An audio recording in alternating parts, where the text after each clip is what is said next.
Hello and welcome back to the 2024 Formula 4 Saudi Arabia Gulf Prix of Kuwait. This is the first event of the season, the inaugural season, and as always, my name is Aaron Thompson and I'm joined today by Luca Felipe. Good morning, Aaron. Good morning, race fans.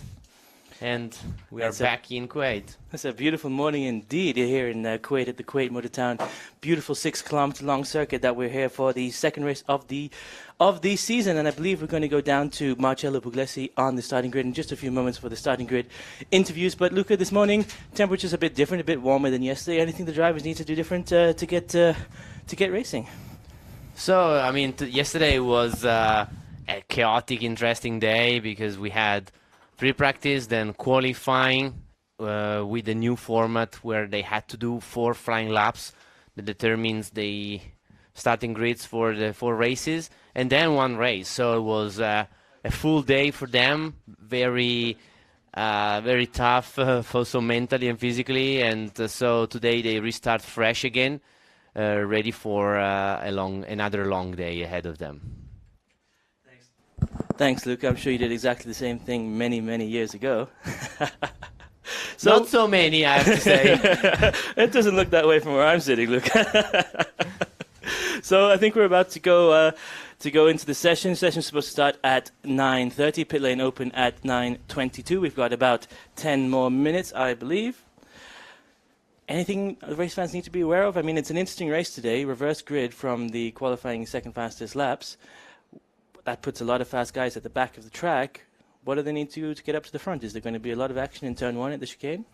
So there will be quite a lot of action because for sure the way that the qualifying was yesterday, it put some of the fast guys at the front, of course, in the timesheet, which is basically on the back of the grid today.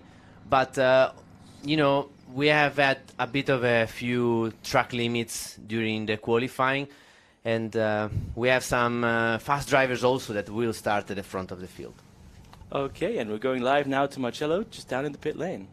In just a few moments, and he'll take us through the starting grid and have a quick word with all the drivers on the front row and some of the drivers who are looking to get up there in the first corner.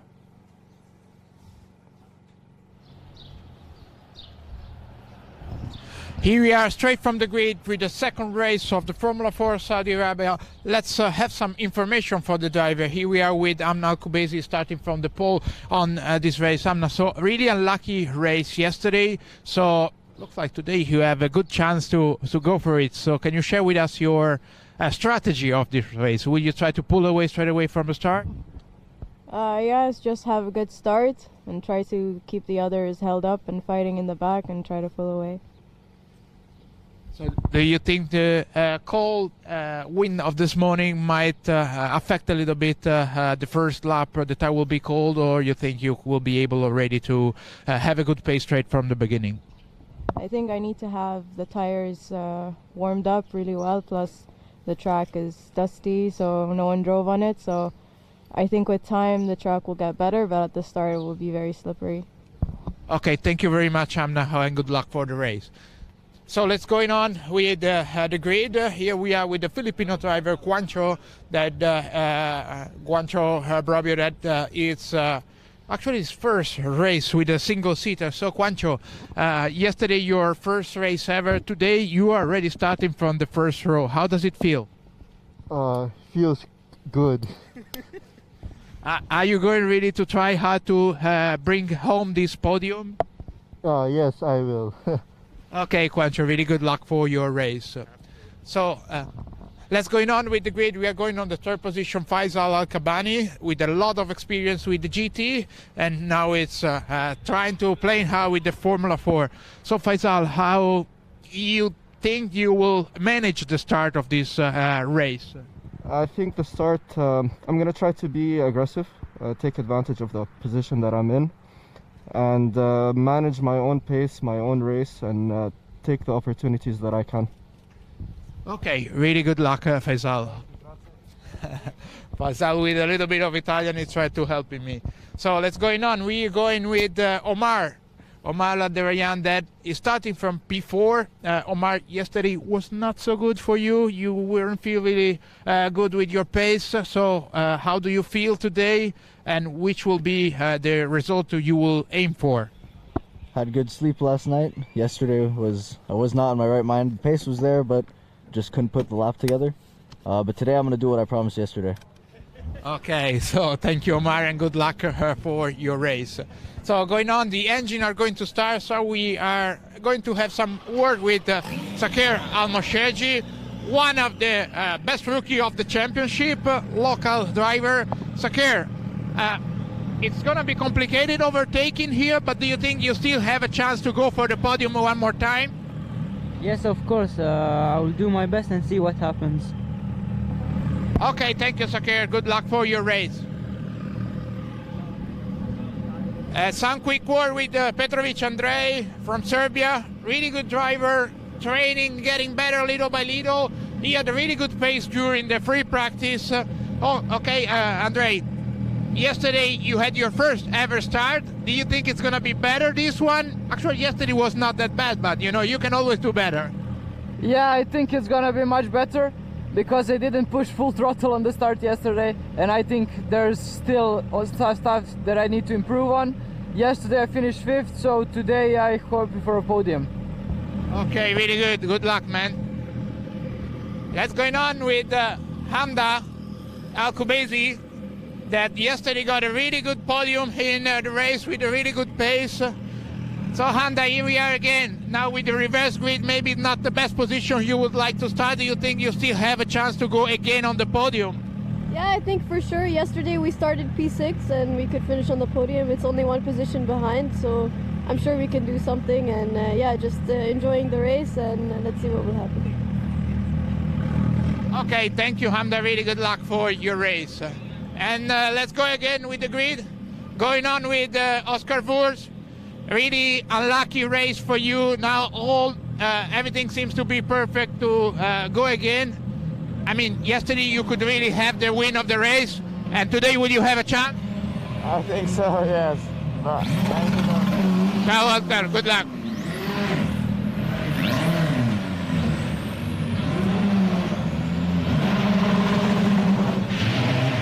Okay, thank you very much, Marcella. And it looks like we're underway with everybody coming out of the pit lane. I can see on screen, it seems to be everybody's getting away nicely. That's fantastic news, and very soon we'll be underway racing. Of course, as always, we'll do one lap around the circuit, stop on the grid. There'll be a brief pause of about 5 seconds. The lights will go out, and the lights won't go out. There'll be a green flag. The cars will go around the track one more time to stop on the grid for the final time of the race, hopefully with any luck today. And then all 5 lights will go on, and as they go out, we'll be underway. And Luca, coming up to tires, the ever question, where are we going to go with cars this morning? What do we have to do? Or well, maybe we should take a quick look at the circuit before we get into that, and let's do exactly that. It is a beautiful circuit. We've said many times before, 6 kilometer long grade 1 circuit, and let's have a look at exactly what we're going to expect in this race. Yeah, he's one of the best circuits I've ever seen. Really long, 20 corners. We arrive in turn 1. We also do 1A, 1B, which is the chicane we will see right after the start. Then a very long straight up to 6th gear. Then turn 2, 3rd gear. Then 3 and 4 is like a corkscrew going downhill. Very tricky. Then the long turn 6 into this very fast flat out section. And then 12, 13, 14, 15 is basically one very long corner with just a little break. And then 19 and 18 are really fast corner on the left hand side, and 20 we have the final overtaking spot into the last corner and back to the main straight. Definitely really amazing place, new circuit, and everybody's enjoying a lot. I'm sure you're right, Luca, because we've got Amna Klebesi in the number 88 car starting on pole position here for this second race. She's joined by John Shobrobio in second position, completing the first row of the grid for the Philippines. Just behind them in third and fourth, we've got Faisal Al-Kabani and Omar Al-Zuraini. That's an all-Saudi second row. It's going to be very interesting coming down into turn 1 to see if the two can work together, if they're going to push their way up into first and second. Saqer Almaosherji and Petrovic Andrei round out the 5th and 6th positions in the third row of the grid, driving respectively for UAE and Serbia. Then just behind them, of course, the sister car to the woman on pole, Hamda Al-Kubaisi, and Oscar Wurz just behind her in 8th position. Kutskov Krill and Suleiman Zanfari round out the top 10. I can see them all joining us now on the grid. They're just coming around the last corner, I believe, and we should be coming to the grid at any moment. In the meantime, let's finish off looking at the starting grid. We've got Federico Al Rafai in 11th position, followed by Laura Villas, Abdulaziz Abu Zainada, Abdullah Al Kabesi, and Jabir Al Thani. Luca, you're an experienced hand. What do you think is going to happen going down into turn one? Are the two Saudi drivers going to make their way up into first position, or is the UAE going to dominate through the chicane of 1A and 1B? So definitely. The fight at the front, it's tough because we have Amna, that she's really fast and she has a lot of experience as well.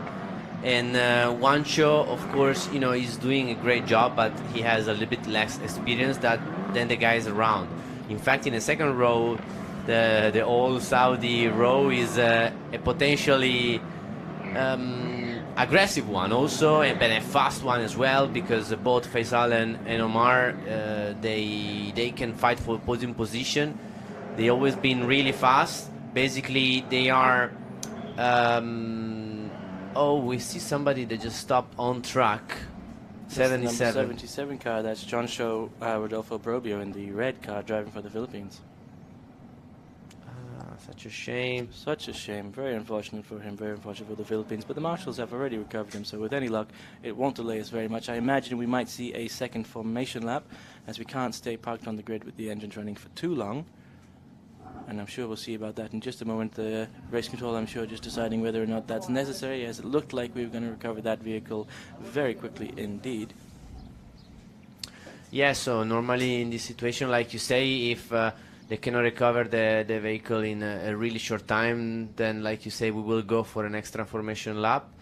So eventually, if that happens, we will see yellow flags and yellow lights on the board, and then followed by green, so the guys can slowly start and do an extra formation lap. For sure, we have a bit of margin for the race director to let the car standing still for more or less another 15, 20, 30 seconds, not more normally.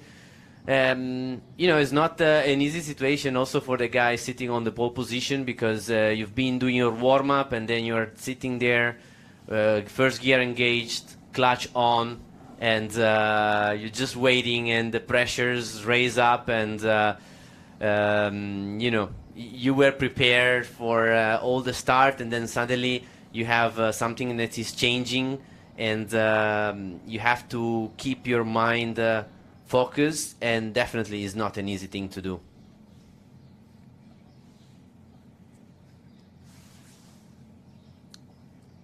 For the moment, yeah, it looks like maybe it's a quick recovery. If the recovery is quick, eventually we can have a clean start.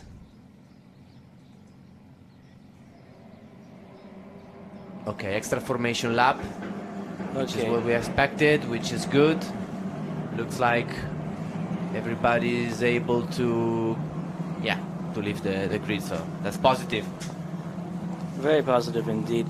We were a little bit worried because we're not supposed to sit on the grid like that. The cars need a blower in them almost immediately to keep them from overheating. But away we are down into the chicane of 1A and 1B, and I believe that actually probably means that the red car's already been recovered. We saw it getting towed off into the service roads. They don't need to bring it all the way back to the pit lane. They just need to get it out of harm's way so the drivers can continue to go around the circuit.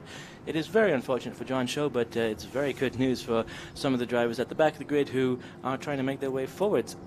Luca, what's your suggestion coming into turn 1 and 2? Is the right line for overtaking on the inside or the outside to try and get the advantage as it switch back into 1B? Or what are we looking at coming down at that corner? Yeah, good question. You can try either way. So probably there isn't for the moment a line that we have seen works best. I think the start itself, so how you can get away from your grid in the very first 20, 30 meters, I think is gonna be crucial in order to try and get as much as positions as you can. But after that, who is on the inside for turn 1, then it will be outside for 1A. But if these guys can give a little bit of a space to each other, that you can basically do the section side by side, so either side could be possible. But we have seen that basically, even if you are on the outside, you can try and hang on if you are still, let's say, half a car ahead of your rival on the inside. You know, it's a tricky one, but we have seen it's a very, very wide corner, even if between 1 and 1A there is not so much distance. There is well enough in terms of the track width for at least 2 cars to stay side by side, if not more, but 3 would be too much. So coming around turn 17, 18 and 19 now, the main question on each driver's mind has got to be, how do I get a good start? And Luca, can you tell us exactly what they need to do? Is there a clutch like a normal road car, or how do they get away from the grid? So yeah, basically the clutch is obviously like in a road car on your left hand side, and normally these guys, they use the clutch only to start and to stop, and your throttle is flat out right before when the last red goes on, and the clutch is fully engaged, and then when the lights goes out, you have a quick but gentle release of the clutch. Like, you don't release instantly, but also not too slow, because the reaction time is important. So basically, to give you more or less a number, under 1 second of time is from where the light goes off and you start to release the clutch, and then before 1 second the clutch is fully released. This is the speed that more or less you have when you release the clutch, and try to have a little bit of wheel spin, but not too much. Okay, ladies and gentlemen, you heard it from Luca Filippi, and now you're about to see it from the fantastic drivers here in Formula 4 Saudi Arabia. You can see everybody lining up on the starting grid. Everyone's taking positions, and even the engineers and mechanics are paying attention to the start of this race, because it's going to be very interesting indeed. In just a moment, you'll see the lights go on, and as they do, we will be underway when all 5 lights go on, and as they extinguish, we'll be underway, and we can see that's happening just now. The car number 8, it looks like car number 18 actually got a very nice start. The car number 11 of that, is that Oscar Wirtz? He had a fantastic start. Looks like he's almost up into P3. 3 wide into 1A down there with the sister car number 8 of Hamda Al-Khabaisi fighting for position, as Omar Al-Duraini and the silver car of what I believe to be, the white car, what I believe to be Oscar Wirtz, fighting as well through the 1A and 1B section. Coming down into the second straight now, you can see that it's a very close race between, is that number 7 and number 18. Number 7, of course, Faisal Al-Kubani, and number 18, Omar Al-Walid Al-Duraini. But 5, that's Saqer Almaosherji, is in there as well, looking for position. The 2 Saudi drivers fighting very hard indeed, and it looks like Omar Al-Walid Al-Durrani is up into second position, at least briefly, as Saqer Almaosherji takes advantage on Faisal Al-Kubani coming down into turn 4, 5, and onto the sweeping left-hander of turn 6. Is there a place here for Saqer to make a move? And he does indeed get the inside line and takes Omar Al-Durrani. Does that mean that Saqer Almaosherji has made up 4 places or 3 places in the first few corners? Yes, indeed it does. As we go around now, turn 7, I can't wait to see what else is going to happen. And it looks to me like there's a white car spinning off on the exit or the midpoint of turn 7. Hopefully there won't need to be a safety car and he can rejoin the race, because it's not been the best day so far for the white cars, at least yesterday. Coming down now into what appears to be the entrance into turn 12, we have the blue car of Saqer Almaosherji and the yellow car of Omar Al-Walid Al-Durrani. That's Kuwait and Saudi fighting for second position on track now. You can see the white car and the orange car. This is Oscar Wirtz and Solomon Zanfari. They're fighting very hard indeed, and we have a safety car, unfortunately, ladies and gentlemen. So that must be for the Oscar Wirtz car, I believe, that's being recovered now. Is it Oscar Wirtz? That on screen I have number 10. Number 10 is for Federico Al-Rafai, so number 11, Oscar Wirtz, unfortunately beached there in the midpoint of turn 7 as we come down, around, and into the final straight, the back straight, with the remainder of the cars. Message from race control here, ladies and gentlemen. The driver is perfectly fine, just a bit of a spin. He's stuck in gravel and he's being recovered as soon as possible.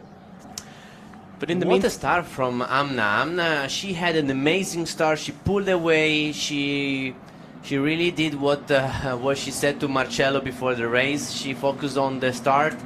It was really amazing. She pulled away quite a big gap, because she had like 100 meters of gap after a couple of corners. And this is very crucial with a Formula 4 car. So you try and break the toe, the slipstream, to the car behind, and so great job from her. And then brilliant from Saqer Almaosherji, because the start was good, but also the overtaking into turn 6 to Omar Alderayyan, it was a really amazing move. Omar just went a little bit too wide, and Saqer took the advantage of the line. I think you're exactly right, Luca, and I think really Saqer might have been the man of the start of that race, and we're going to see exactly what happened just again right now. So we don't have one show in the first row on our right-hand side, which is the inside first row in second place. Amna had an amazing start, really fast pull away. Then we also have Federico Arifai all the way in the inside, having a good start.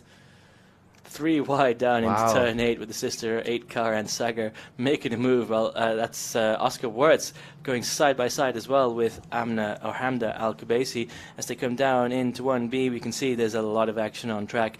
The yellow and silver cars, the Saudi cars, that's 18 and 7, Faisal Al Kabani and Omar Al Walid Al Durrani making a move here. As we come down into turn 2, you can see he's pushing as hard as he can, and he makes it stick on the inside line. Beautiful driving there from Omar. He said yesterday at the driver interviews that he's going to win at least one of these races, and if he keeps up that kind of maneuvers, he's going to do exactly that. Unfortunately for Saudi Arabia, Saqer Almaosherji Al-Khariji is on home turf, and he is not going to give up the fight very easily at all. As you can see, he does exactly what everyone sitting in the grandstands wants to see, and undertakes the yellow car through turn 6 and closes the deal through turn 7. And we can see in just a moment here, this is going to be the instant with Oscar Wirtz. It looks like he touches off a yellow car, perhaps. Difficult to see at the angle that we have, but they continue going through through turns 8, 9, 10, 11. Is it flat out through those corners, Luca? Yes, all this section is flat out from turn 7 to the entry of turn 12. So yeah, it's a flat out section, and then for the very long 12, 13, 14, 15, which is basically a very long corner with different apex. The circuit told us that basically it took the design from the famous turn 8 from Turkey, but upside down, turning right instead of left. And they wanted to take some of the best corner of the world and replicate here with slight changes. So in this case, is like a mirror of the other one. Well, I can say they did a fantastic job. Yes. It's a beautiful track to look at, ladies and gentlemen. Everybody should come down and visit it, but bring your jacket if you're coming in January or February. And down now we have the safety car still on track. We can see everybody proceeding around turns 12, 13, 14 and 16. I really think that's maybe my favorite section of the track, Luca. I know you said turn 3 and 4 yesterday, but I don't know, I think there's something special over there on that sector. Talking about sectors, where are the sectors on the track? Do you know where the corners cut? So we have many different layout and configuration of the circuit. So we went for the moment for the longest configuration available, that also has this chicane in T1 that makes 1A, 1B, where we have seen Saqer working his outside line into 1 in order to gain 2 position for 1A. Then this is the wider and longer configuration. Then we also have basically one section that cut between turn 2 and turn 7. So it cut before the very long section of the corkscrew and the long turn 6, and it rejoins before the flat out twisty section of 7 to 12. Then we have also one other option, which is before 17. You could have something that looks like a loophole, like an hairpin, but it's also banked, and they say is a sort of a reproduction of the carousel in Nürburgring.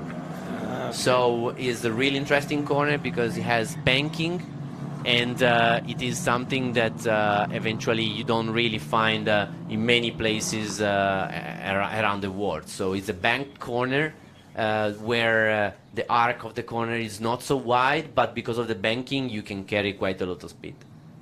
Regarding the accident between Oscar, it was really unfortunate because like we saw, there was Saqer that got the inside of Omar. And after that, there was a bit of packing of this little group with Saqer in front, Omar right behind, and Faisal. And when we arrive in turn 7 is a corner that has a little bit of a double apex. So what it means that in the middle of the corner, the cars, they go a little bit wide in order to go again to the apex near the curb to the exit.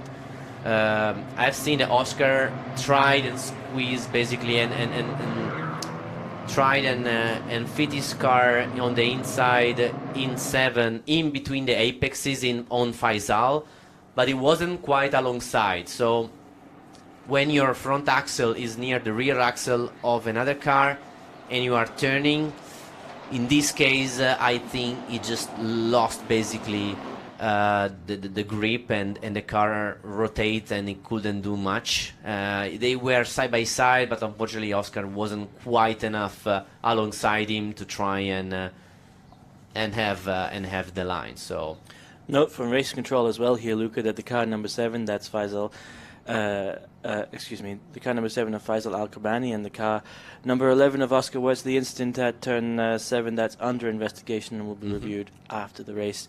As you can see, the Oscar Wurz car number 11 has just been recovered behind the service roads, and I believe that means momentarily we can get back underway. With any luck, this lap the safety car lights will extinguish at turn 16, but the safety car does seem to still be going a little bit too slow, so it may be the case that we'll have one more lap before that occurs.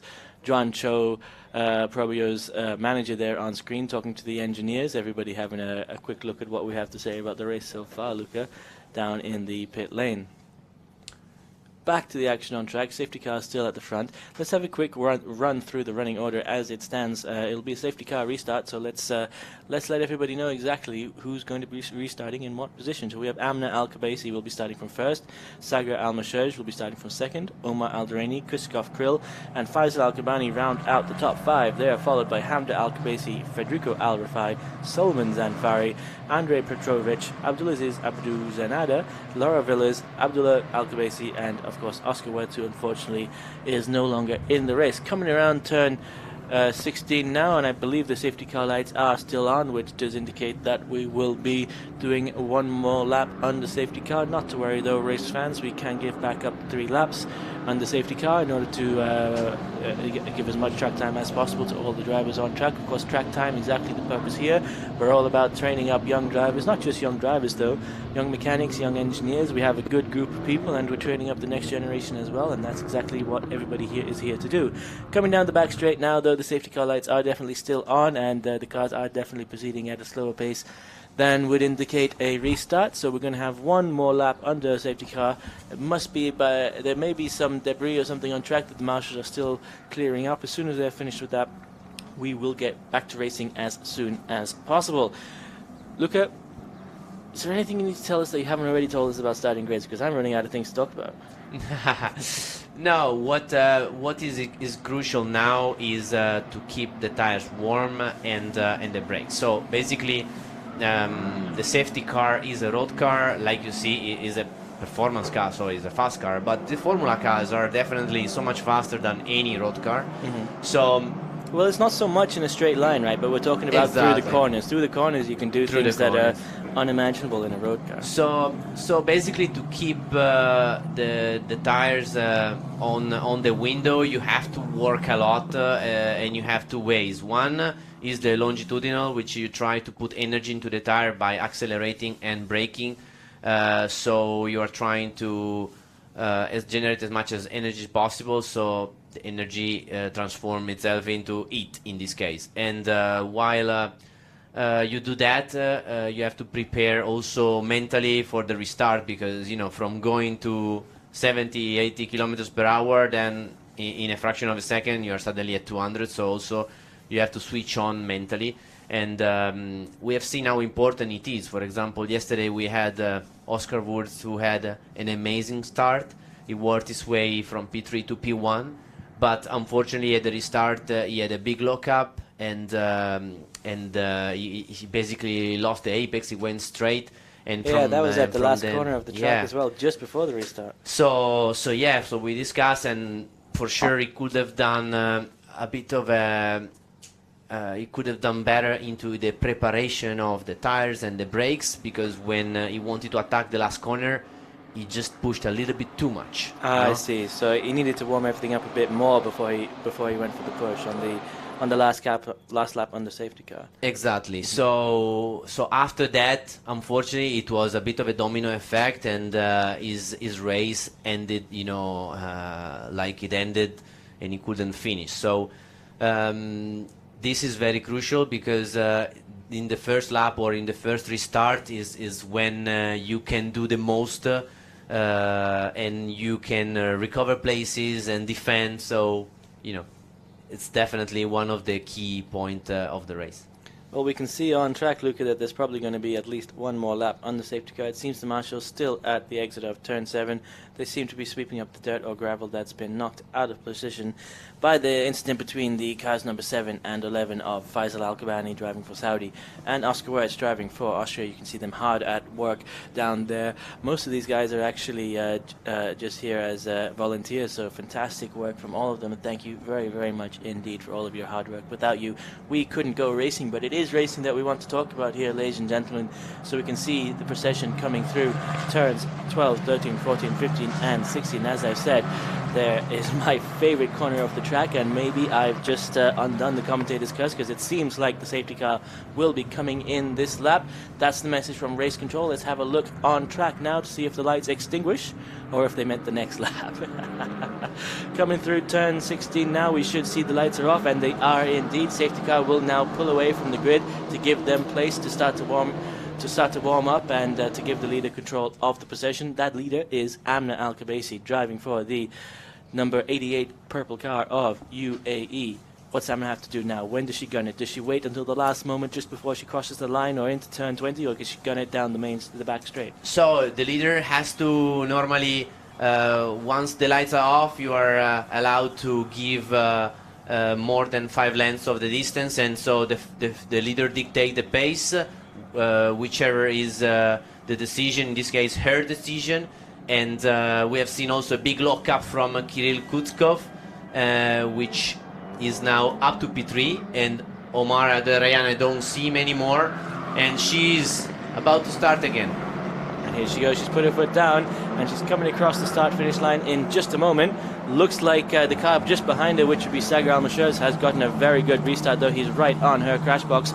Coming down into turn 1 now. Let's see exactly what's going to happen. Krill is up into P3, so he's going to have to attack his sister car as well. The 2 light blue cars going at it as hard as they can. It seems like we're 3 wide there through turn 1B. Fantastic action from the drivers on track as we come down now. Bound the second straight into turn 2. Looks like there might be a move here between the light blue cars and the purple car on track, but Saiger's got to watch his mirrors, because his sister car is looking to take action as well. The 8 car of Hamda Al-Kabaisi fighting her way as well down through the carousel now of turns 3, 4 and 5. Number 88's really got to look out. She's got 2 cars on her back as the light blue cars of Krill and Saga fight as hard as they can. Can the Kuwaiti driver keep the number 7 behind him? And it looks like so far he has managed to do exactly that. Coming around turn 7 now, looks like somebody's gone very wide indeed. It might have been one of the light blue cars. In fact, they may be having a little bit of a problem on the exit of turn 7 as well. Coming around through turn 10, 11, 12 now.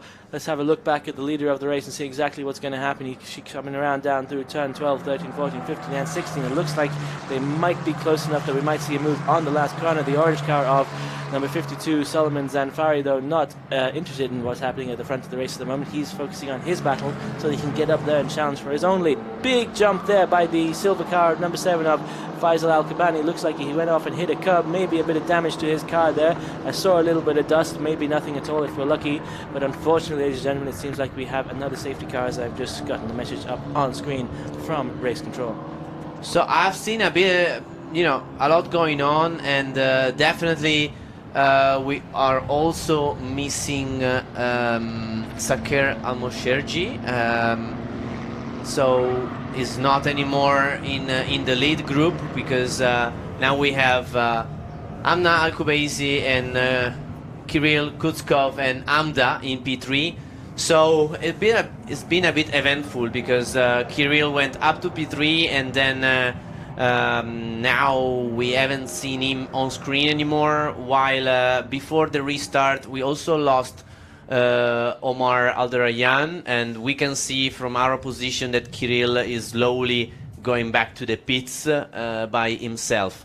So from what I've seen, there was a big lock-up in turn 19 before the restart, and before the restart in turn 19 we have seen that two cars probably collided. Well, let's have a quick look now and see what happened with Faisal Al-Kabani in the silver number 7 car. Here we go, turning around. Looks like he is about to come up on track in any moment. There you go, big air as he jumps over the curb and manages to continue racing down through into the continuing section. But Zolman Zafari does try to take advantage of that in the orange number 52 car. So yeah, these curbs, they are meant to, you know, stop you by doing track limits, and when the floor of the car hits the edge of the curb, and as we can see this is what happens, and unfortunately you shouldn't arrive up to that point. So was a puncher here for sure for Kirill. We just hope that he can rejoin the track and before the safety car goes by, so if he doesn't lose, and he won't lose the lap, he can rejoin, and then he can restart the race, and he can still have a good podium podium position. That's fantastic news for Kuwait there, Luke, because I believe that was actually the number 5 car of Saqer in the pit lane, so hopefully he'll get back out before the safety car comes around and they can catch up before we get back underway, and he may be able to get his way back up into the points to keep going with his championship fight, because his intention, ladies and gentlemen, is to finish at the top of the podium at the end of the season, and I think he has a very good chance of doing exactly that. We're going now to a replay of the restart to see exactly what happened. Bear with us. So here we are coming down through turns 17 and 18. Omar Aldawani in second position there. As we come around down into the back straight, looks like a bit of contact at some point. Somebody misjudged slightly where they were going, and down into the back straight we can see exactly what's going to happen in just a moment as all the cars bunch up behind the number 88 of Amna Al-Kubaisi in the purple UAE car. So around corner 19 is where sometimes, you know, the leader pick up the pace. So the guys on the back, they thought that the leader was going to pick up the pace, but she didn't, and she's entitled to, because she's the leader and she could decide what was the time for her to start picking up the pace. And I've seen a big lockup from Kirill. I don't know if in that moment maybe they touch a little bit with Omar. So here I guess behind the crest there is Omar's car, and they have to recover it. And we haven't seen how the car stopped and what happened. Definitely it's a shame to lose also Omar right before the restart. Really fast driver, really competitive. He's a fighter. He is a fighter indeed, and I think he's going to get up on the podium in the next race. But good news for Kuwait, as I've just heard from race control, or the man in my ear, I should say, that the number 5 car of Saqer Almaosherji driving for Kuwait is back out on track, and he's going to be able to catch up to the back of the safety car in just a moment. And I believe we have also a message from race control about what happened with Omar Al-Walid Al-Durrani. Looks like he had contact to his front wing, and on the safety car restart just at the final corner, and believe the contact may have been with Saqer, so I'm sure that will be investigated as well in race control. They've got a lot more cameras than we do, and they see everything, exactly what happens. And Luca, I'm sure you can tell the crowd exactly what that feels like, to be watched by 100 different cameras at any one time by race control. They don't often miss very much at all. So, you know, start and restart, it is one of the more crucial and difficult part of this racing, because these guys, some of them, they have no racing experience, some of them they arrive from karting, which you don't have this situation. Of course they all watch Formula 1, Formula 2, Formula 3, so they know what's about, but one thing is watching from TV and one thing is actually doing it.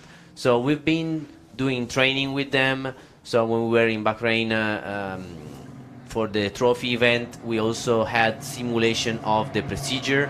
So we have show them different scenarios.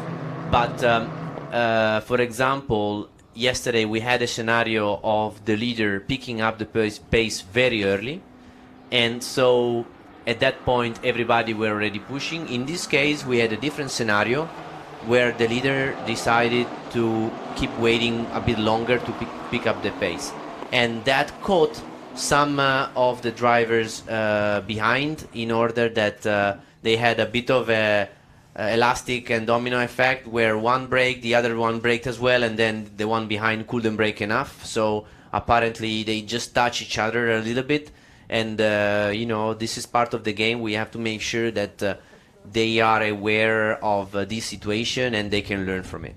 Yes, indeed, Luca, and we're going to do exactly that today, this afternoon in the drivers' briefing. We have a drivers' briefing with you and Marcello and Luca Allen every day to go over this exact kind of thing, so the drivers can all learn from everybody's mistakes. Of course, we also have an open data policy, so that means that you can learn from everybody on track. The I don't want to say the slowest driver, but the driver not finishing in first position can definitely learn from the driver at the head of the grid, and that allows everybody to bring up their game as quickly as possible. And of course, we focus on track time as well, to get you exactly what you need to get up into Formula 3, Formula 2, and hopefully all the way up into Formula 1 as well. So, like we say, Saqer had a puncher, so Saqer had a puncher. Behind him, Omar had a front wing damage, so, you know, for sure there was a contact there. We also have seen a big lock-up from Kirill right behind, and it wasn't clear if he also had a contact with them or not. For sure it was a bit of a close situation there, and yeah, we look forward to another restart, and hopefully a clean restart. So I've just seen from race control we have the safety car in this lap. As soon as we can, we'll be underway. So at turn 16, or indeed already, the safety car has started to move away from the grid, which means it's now under the control of Amna Al-Kabaisi in the purple number 88 car driving for the UAE. We saw her strategy at the last restart was to wait until the last possible moment before turn 20, before accelerating down the back straight, and she seems to have done exactly the same thing this time around. Will the man behind her, the number 23 car of Krill, be able to take advantage? No, not at all, because Amna got a fantastic launch in the safety car restart and is already pulling away from Kirill in second position. In third position we have Hamda Al-Kabaisi, so that's actually two UAE drivers, the sisters 8 and 88, fighting for the top three positions at the moment, as we see that's Federico Al-Rafai now fighting with the number 49 car of Andrei Petrovic coming down through 1A and 1B. Will we be side by side through 1B? Not this time, but last time around we were three wide through that corner, ladies and gentlemen, so it's definitely an overtaking opportunity there as we come down through the second straight now.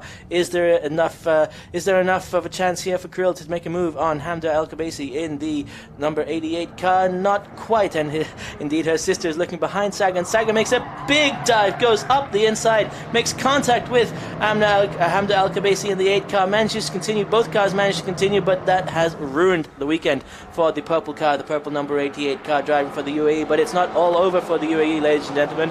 The sister car, the number 88 car, the number 8 car of Hamda Al-Kabaisi has managed to continue racing, and I believe that means that she's up into first position. Is that correct?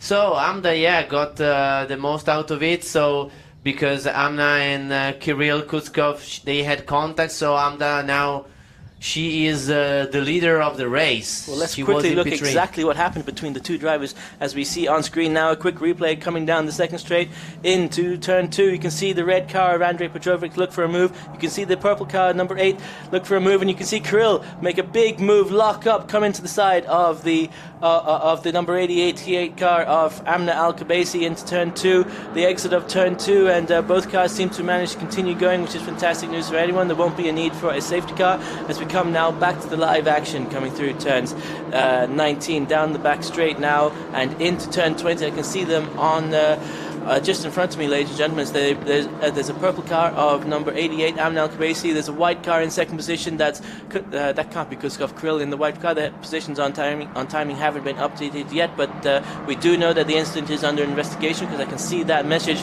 But Andrei Petrovic is not bothered by that at the moment, as he just makes a fantastic move on the silver car just in front of him, or the white car just in front of him, as I should say.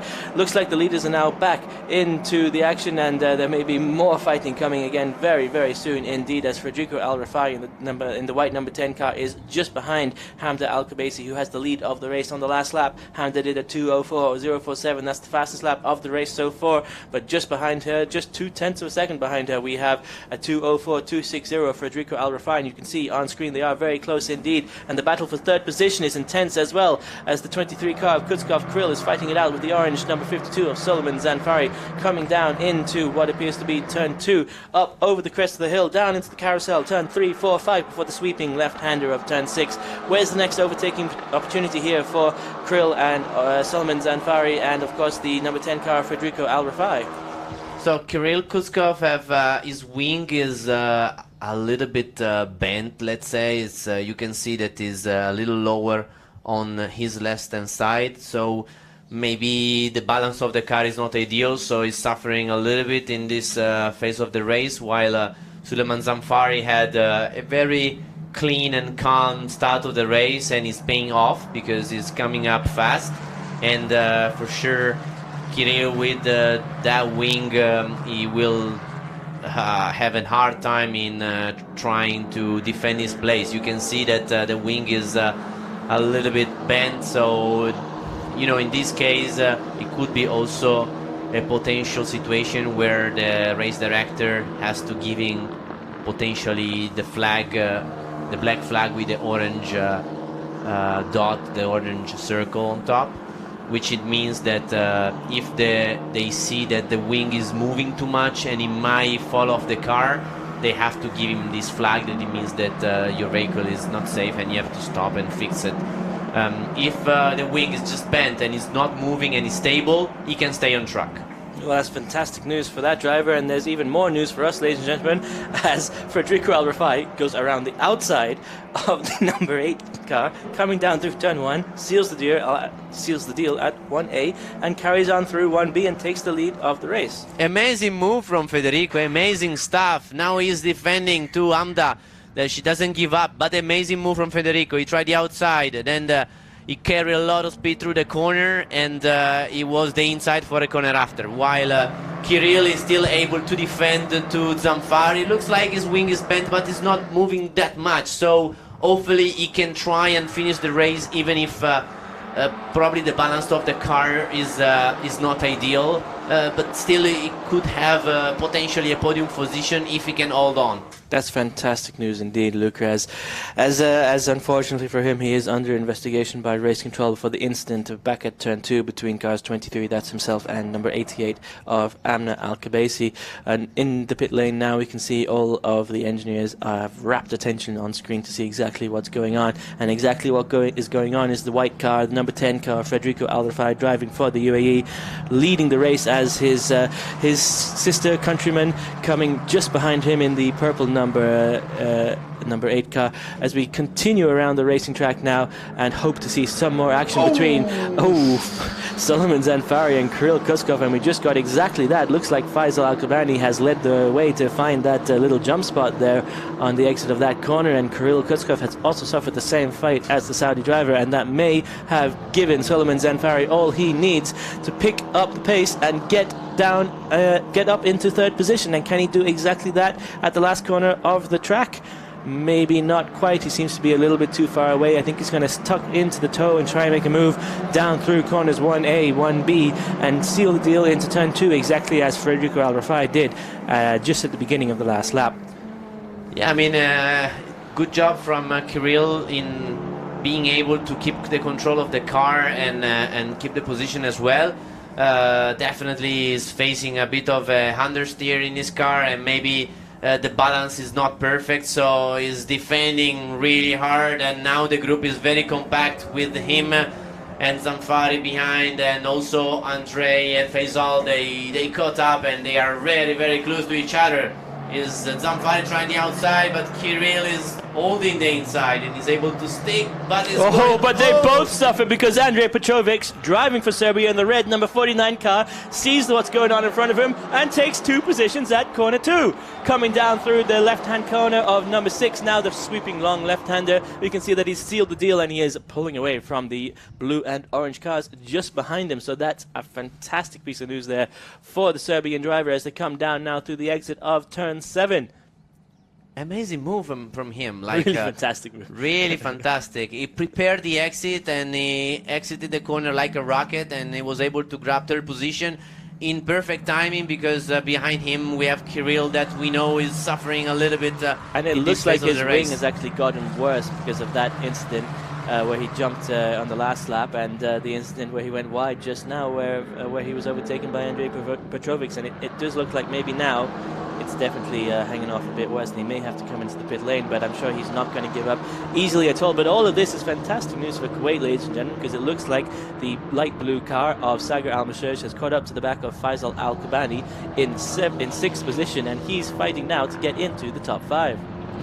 Yeah, as you can see, also Saqer Almaosherji that he was at the back of the field before the restart is coming up, and he had a bit of a gap after overtaking a couple of guys, and now he's back behind this little group, and it's gonna be entertaining with Kirill Kuskov, Zamfari, Faisal Al-Kabani, and Saqer Almaosherji. Yeah, this fight for 3rd position between those 4 drivers is going to be absolutely fantastic, ladies and gentlemen, and I can't wait to watch it unfold. And I think we have several more laps to do exactly that. 2 laps remaining, in fact, as we come down now the back straight. Oh, is that the back straight, Luca? So they are in the long straight between 1A to turn 2. The good news is that the wing for Kirill, it is bent, but it's not moving. So also mechanically, you know, I know technically how the mounting of the wing it is, and when this happens, normally is the bolt itself that is a metal part that it bends, but when it's cracked, you can see that the wing itself is bouncing and is moving around, which is not the case, because for sure it is bent but is stable. So in this case, he should be able to try and finish the race. Like I said, the balance might not be perfect, but still, you know, you try and get as much points as possible, hang on, and finish the race the best you can. Exactly, and that's exactly what the young driver of the number 23 light blue car is doing. The last lap for the leader on this lap is the message from race control. So as we come down through the final sector of the track, there's got to be something very interesting happening here very soon indeed, because Hamda Al-Kabasi is not going to give up easily. What exactly is going through her mind now as she tries to take her countryman over just in front of her? I do not know, but I can tell you she's not going to give up at all. She's an experienced hand here in these F4 cars, and she's had a strong weekend so far, and a race win is exactly what she wants to do to make it even better. Faisal Al-Kabani in the silver number 7 car there, looking for an overtake on the orange number 52 car of Sullivan Zanfari, driving from Morocco. Unfortunately for him, he was just not quite close enough, but Hamda Al-Kabasi in the number 8 car tried a move down into turn 1 again, also the same thing, not quite close enough. But these 4 cars, ladies and gentlemen, is what's going to be interesting to watch on track as they all battle for 3rd position. Petrovic, Andrei Petrovic, Kirill Kuskov, Solomon Zanfari and Faisal Al-Kabani all fighting for 3rd position at the moment on track. Of course, some of these drivers may have penalties applied to them after the race, but for the moment they're on track and they're fighting as hard as they can to get up into 3rd position. So Amna, she was unlucky with the crash with Kirill. Saqer making a move here on his Saudi comrade. The Faisal Al-Kabani number 7 car makes it stick coming into turn 2, up over the crest. And he's definitely locked it in there through the carousel. 3, 4, 5 around turn 6 now. Is there anything going to happen? We've seen an overtake here on Omar Al-Dawani. Actually, Saqer himself made that overtake on the first lap of this race, and coming through turn 6 now from the aero shot, we can see nobody's quite close enough to pull it off. Turn 7 as well will be the same thing. So the next position for the overtake, the next overtake, Luca, where are we going to see it? You know, it's possibly the last corner, and we have Amda, that she's really fast in this phase of the race, She just had a bit of an hesitation when Federico Arifai took the lead, but after that she's been super quick and she's able to put pressure on him. She just lost a little bit of space right towards the last sector of the circuit, so she's quite close. She can try and get the slipstream, but maybe not enough for trying an overtake on the inside.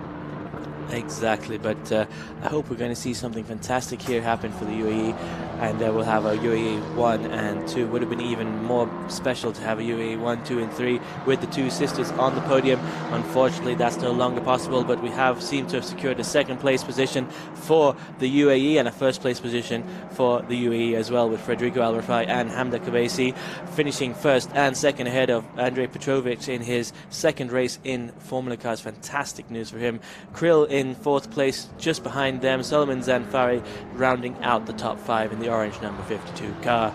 Crossing the line now, we have Saqer Almaosherji driving for Kuwait in P6, a fantastic recovery after his puncture, and Faisal Al-Kabani in the silver number 7 car, having gone airborne, manages to finish 7th overall.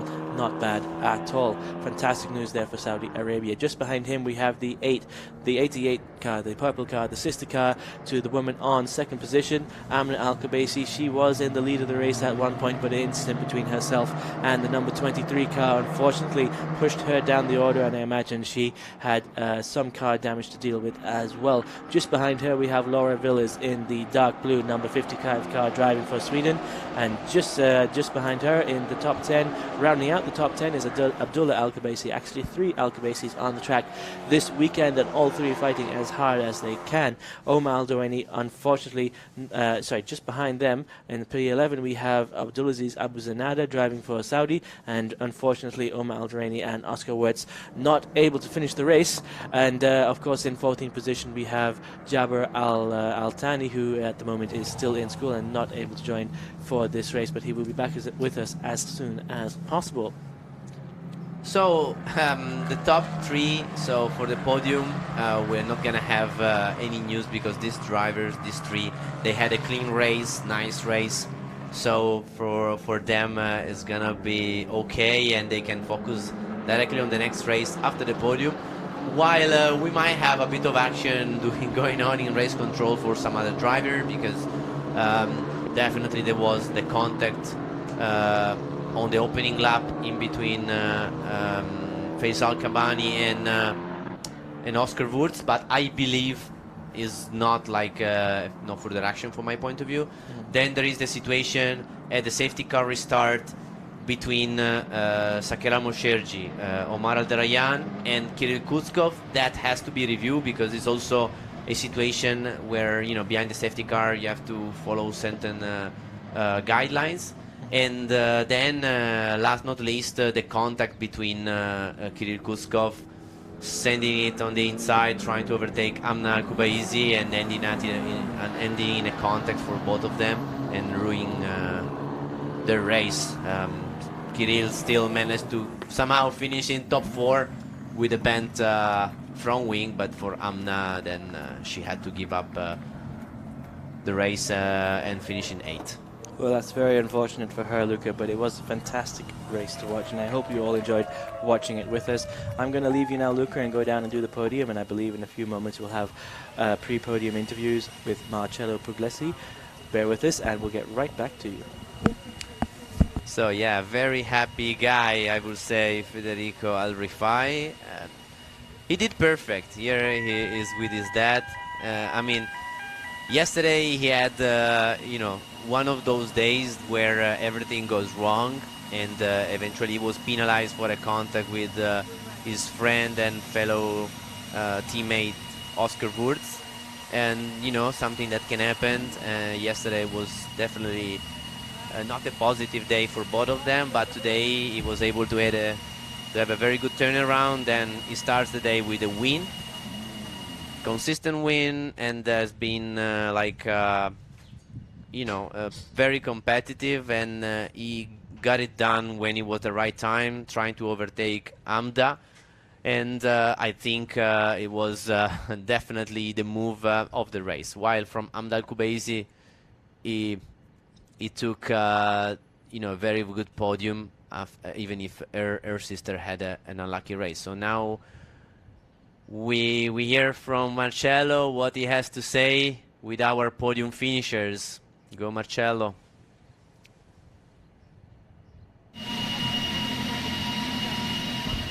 Okay, Federico Rifai, here we are, and we won the race. I mean, it was an incredible move on the outside over Hamda. Can you explain us how did it work? Yeah, it was a tough race. We started from the back, obviously, for the reverse grid. And after a bit of a chaotic start, you know, started getting one by one. And then when it was me and Hamda, went down into T1 as she defended. I tried to just go lay on the brakes, and I realized there was a moment, so I just sent her around the outside, and yeah. After you were trying to pull away, she was trying to stay in the toe. Were you pushing really hard? I mean, from the outside, seemed that you were really comfortable trying to pull it away with her. How it was? I mean. Yeah, obviously the toe is hard. It's very hard to pull away around Kuwait, because the toe always allows you to catch up. I was also trying to save a bit the tires, but definitely when I saw her, she was still there. I was trying to push again. Yeah. So incredible pace and really, really, really good ride. Good job. Thank you. Yeah, so must be very happy, Federico. Very, very intense race from him. But I think having a calm approach at the beginning of the race definitely paid off. And then when he pulled the move of the race, it was the right time for him, and he went to the lead and never gave it up until the end, even if Hamda Al-Kubaisi, she was really, really fast at the end of the race, putting him some pressure. So they were very close at the end of the race. Hamda had a very strong pace all weekend. Bit of a shame from Amna, where she had a real opportunity to win the race today, but she was denied after a contact with Kirill Kuskov. For sure there will be a review in the marshal and the race director room later after the race. For sure they have the footage from the onboard and all the cameras. Here we have the classification with Federico Al-Rifai winning the race, winning race 2. Then Hamda Al-Kubaisi on the podium, second place, very close, only half a second behind. Then Petrovic Andrei. So Andrei had an amazing race and a fantastic move that from P5 went up to P3 and he finished on the podium. P4 from Kirill Kuskov. After a contact with Amna Al-Kubaisi, then he did an amazing job to hang on with his front wing bent. So it must have been tough for him to keep his position, and he did. And he never gave up the place to Suleiman Zanfari, that for sure, I think he had a bit of a calm approach today after the win yesterday, so he didn't want to get involved in mistakes. And P5 is good for him and the points of the championship. Saqer Almaosherji, he was looking good. He was in P2 right after the start. He did an amazing opening lap. Unfortunately, a contact with Omar Alderayyan gave him a puncture, and then thanks to a safety car, he was able to recover the position up to P6. Faisal Al-Kabani, also in the leading group all day in P7. He has been in podium position for a few moments, and he's been very competitive. Watch him out for race 3. Amna Al-Kubaisi, oh, definitely not her day, unfortunately. She had an amazing start, amazing restart. She was in the lead, and then a contact took her out of the contention, and she finished in P8. P9 from Laura Villers, so a consistent race for her, and clean race, so good for her. She's in the top 10, as also in the top 10 we have Abdullah Al-Kubaisi, which is his very first racing weekend of his career, and having him also in the top 10, I think he will be very happy about it. And then in P11, position 11, Abdulaziz Abuzenada is learning every day, improving every day. So we'll have the podium shortly, and it has been a really eventful race with many different situations going on. We had one start more than one restart. Here we have the very first lap. We can see in the light blue car Saqer Almaosherji on the outside. And here still Saqer goes in the inside of Omar Al Darayan for P2. Now we have Amna Al-Kubaisi defending the lead. It was Amda defending, and now we have Faisal flying on the curbs and giving the position to Suleiman Zamfari. Tough luck for Oscar Wurz, unfortunately out of the race in the first lap. And here we have the contact, unfortunately, for the lead between Kirill Kutskov and Amna Al-Kubaisi. Such a shame. And this is the move of the race. From the outside, Federico Rifai getting the lead. And a very tough Kirill defending the place to Suleiman, but giving Andrei Petrovic the opportunity to finish in P3 and first podium for him. Happy man, Federico Rifai, first race win of the weekend and of the championship for him after a tough day yesterday. So, thank you very much. Goodbye. See you later for the race 3 of the Formula 4 Saudi Arabian Championship certified by FIA. Thank you very much.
Hello and welcome back to the 2024 Formula 4 Saudi Arabia Championship certified by FIA. This is Aaron Thompson coming to you live now for the third race of the event, and I'm joined as always by Luca Felipe.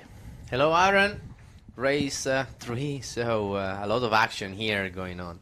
Yes, indeed, a lot of action on track, a lot of action off track as well as we prepare the cars for this, the third race of the season and the second last race of the event. And we're coming back to you in another 2 hours' time for the grand finale, the last race of the event. And in just a week's time, we're back in Kuwait again for the second event. Of course, this double header here at the Kuwait Motor Town.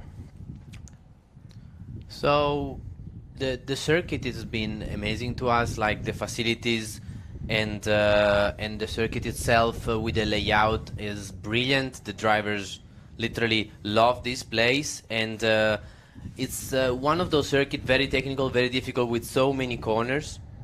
So yeah, we just have to wait improvement for the guys lap by lap, race by race. Well, from your lips to the driver's ears, because I believe we're just about to go down to the pre-grid interviews with Marcello Puglisi.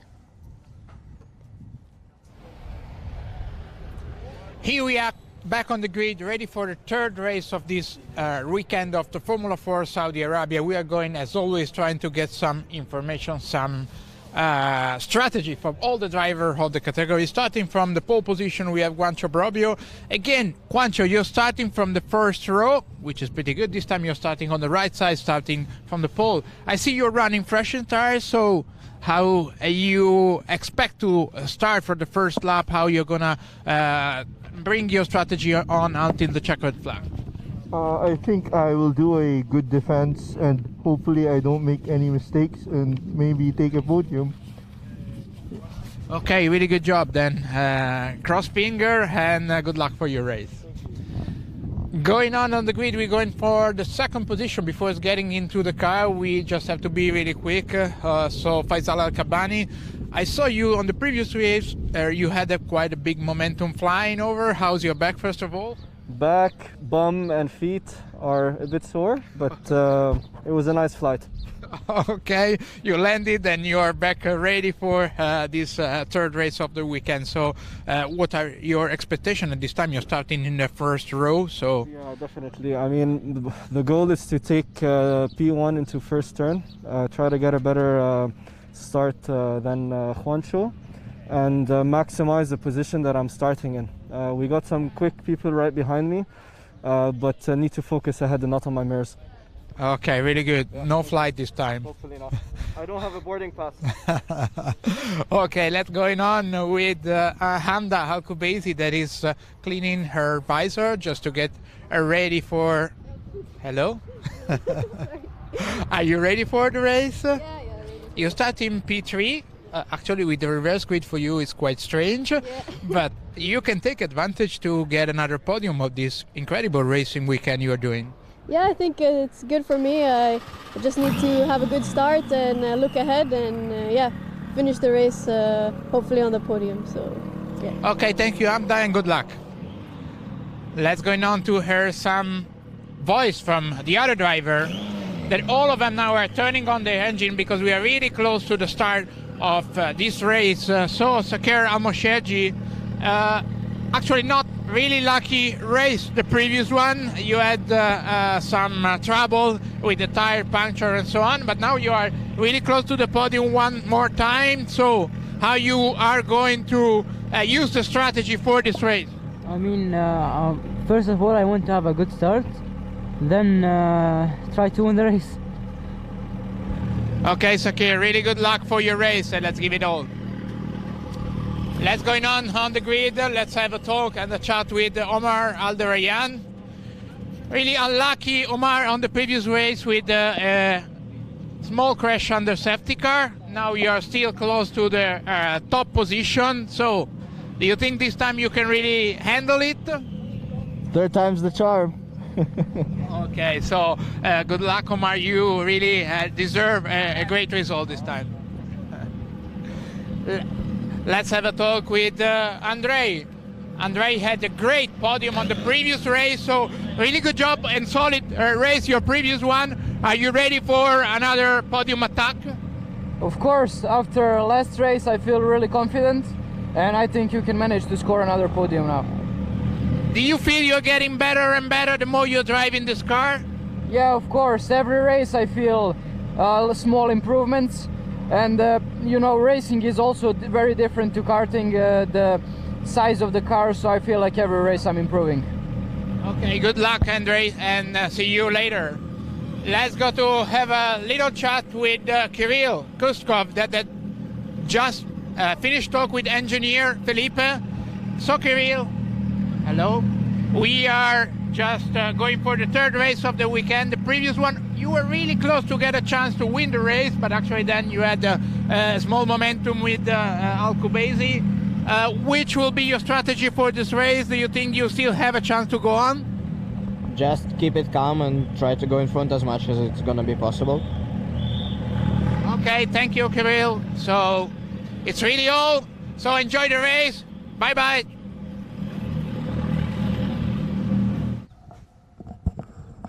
Thank you very much, Marcello, and thank you to all of our young drivers down on the grid.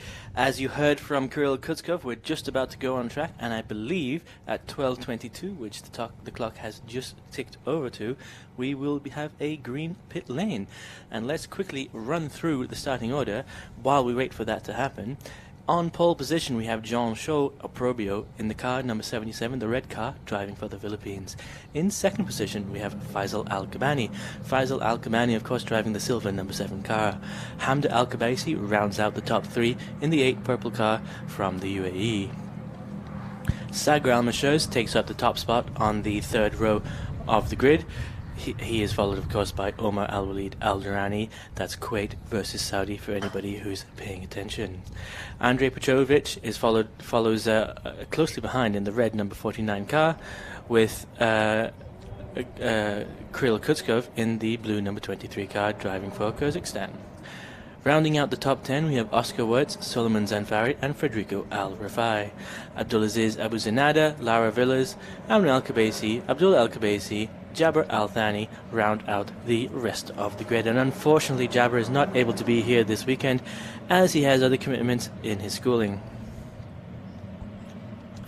Well, I heard some engines revving up their I heard some engines revving up there, Luca, and I'm sure we're out on track, and indeed we are, with the red number 77 car of Juancho Probio coming into leading the procession around the formation, the sighting lap.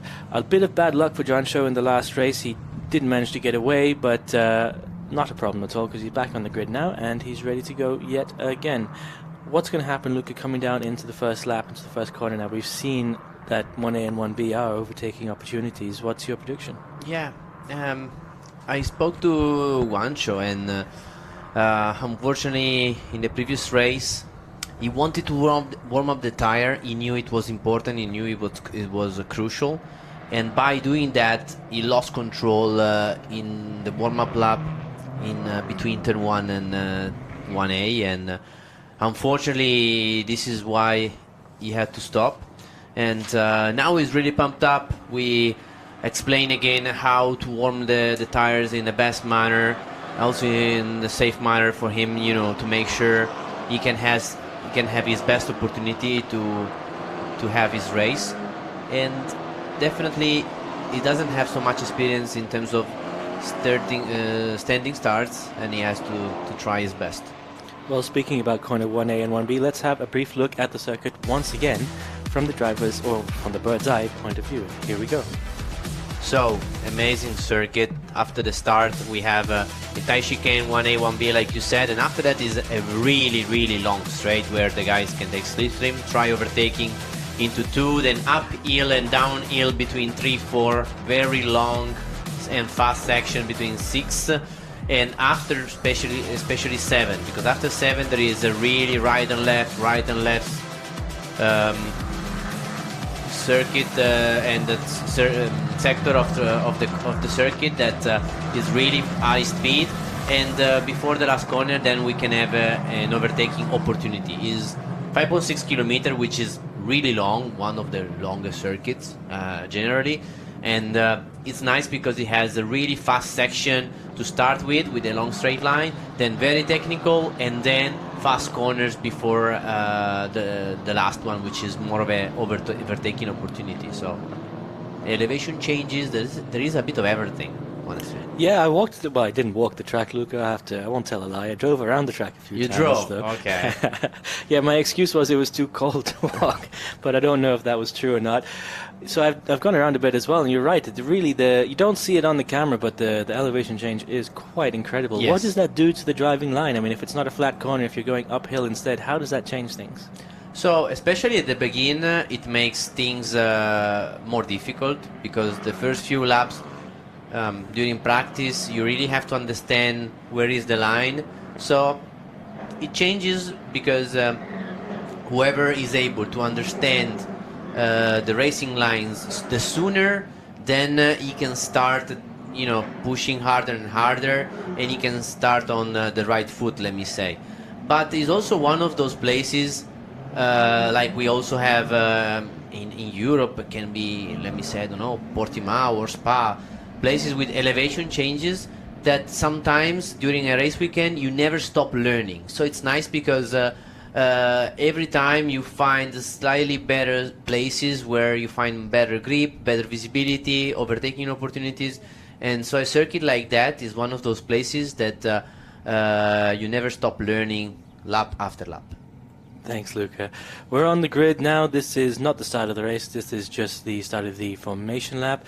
In a few seconds we'll get underway. There you go, green flag lap as we come around for the cars to finish warming up their tires. Once they stop on the grid at the end of this lap, we will have all 5 lights go on, and as they extinguish, we will be underway for the 3rd race of the season. Luca, talking about the track, talking about going uphill, let's talk about the wind. How is it affecting these young drivers? Because there's a lot of wind here, but is it consistent or is it changing direction all the time?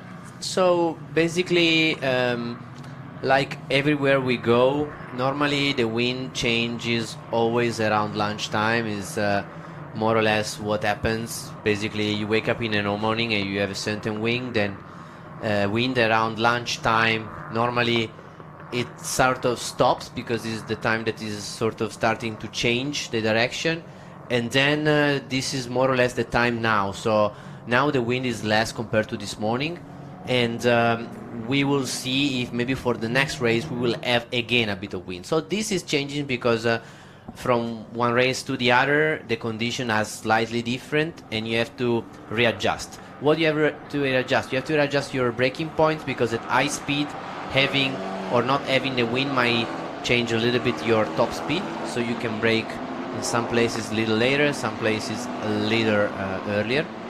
And in the high speed, if you have side wind, that can affect a little bit the balance. Of course, the more sophisticated the car, the more affect the balance. These cars are Formula cars, and with wings and underwing and the flat floor, so not flat floor, but still the floor with extractor. So it does affect. Of course, it's one of those junior formulas that the aerodynamic is sophisticated, but of course it's manageable from the drivers at this age of this experience. So it's everything related, I would say. I guess that makes a lot of sense, and you can see them now weaving to warm up their tires, as Lucas told us time and time again, trying to beat it into my head.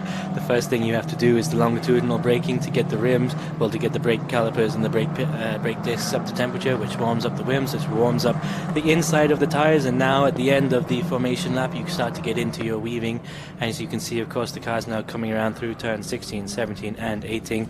We're just coming into the last sector of the race, of the lap, I should say.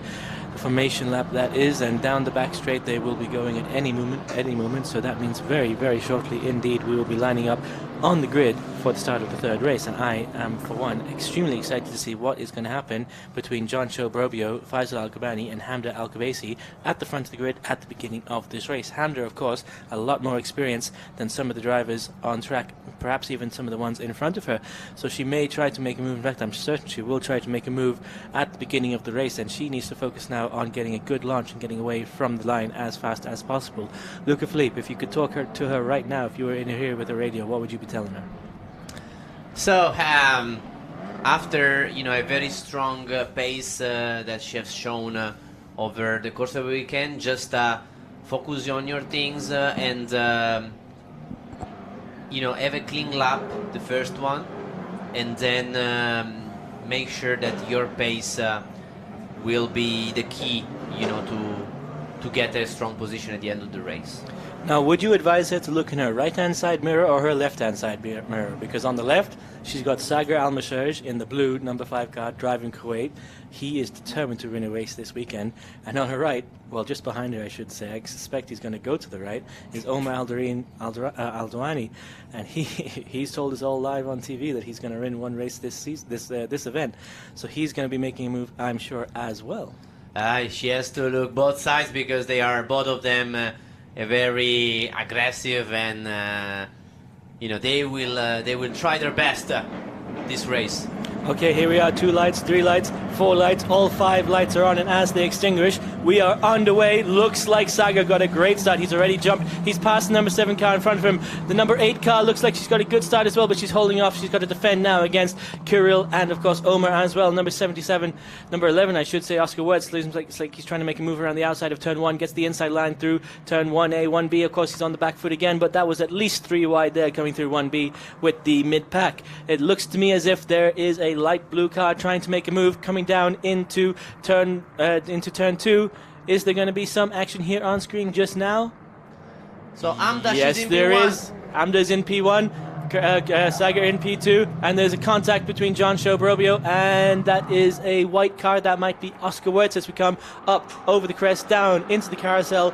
3, 4, 5, 6. Here we are, the long sweeping left-hander. We've seen overtakes here before on Omar Aldouani, and has he managed to keep his place? He is indeed managing to keep his place. And is that a white car overtaking a blue car just ahead of Omar Aldouani? It may indeed be, and we're going to have a quick look back at the beginning of the race to see exactly what's happened so far.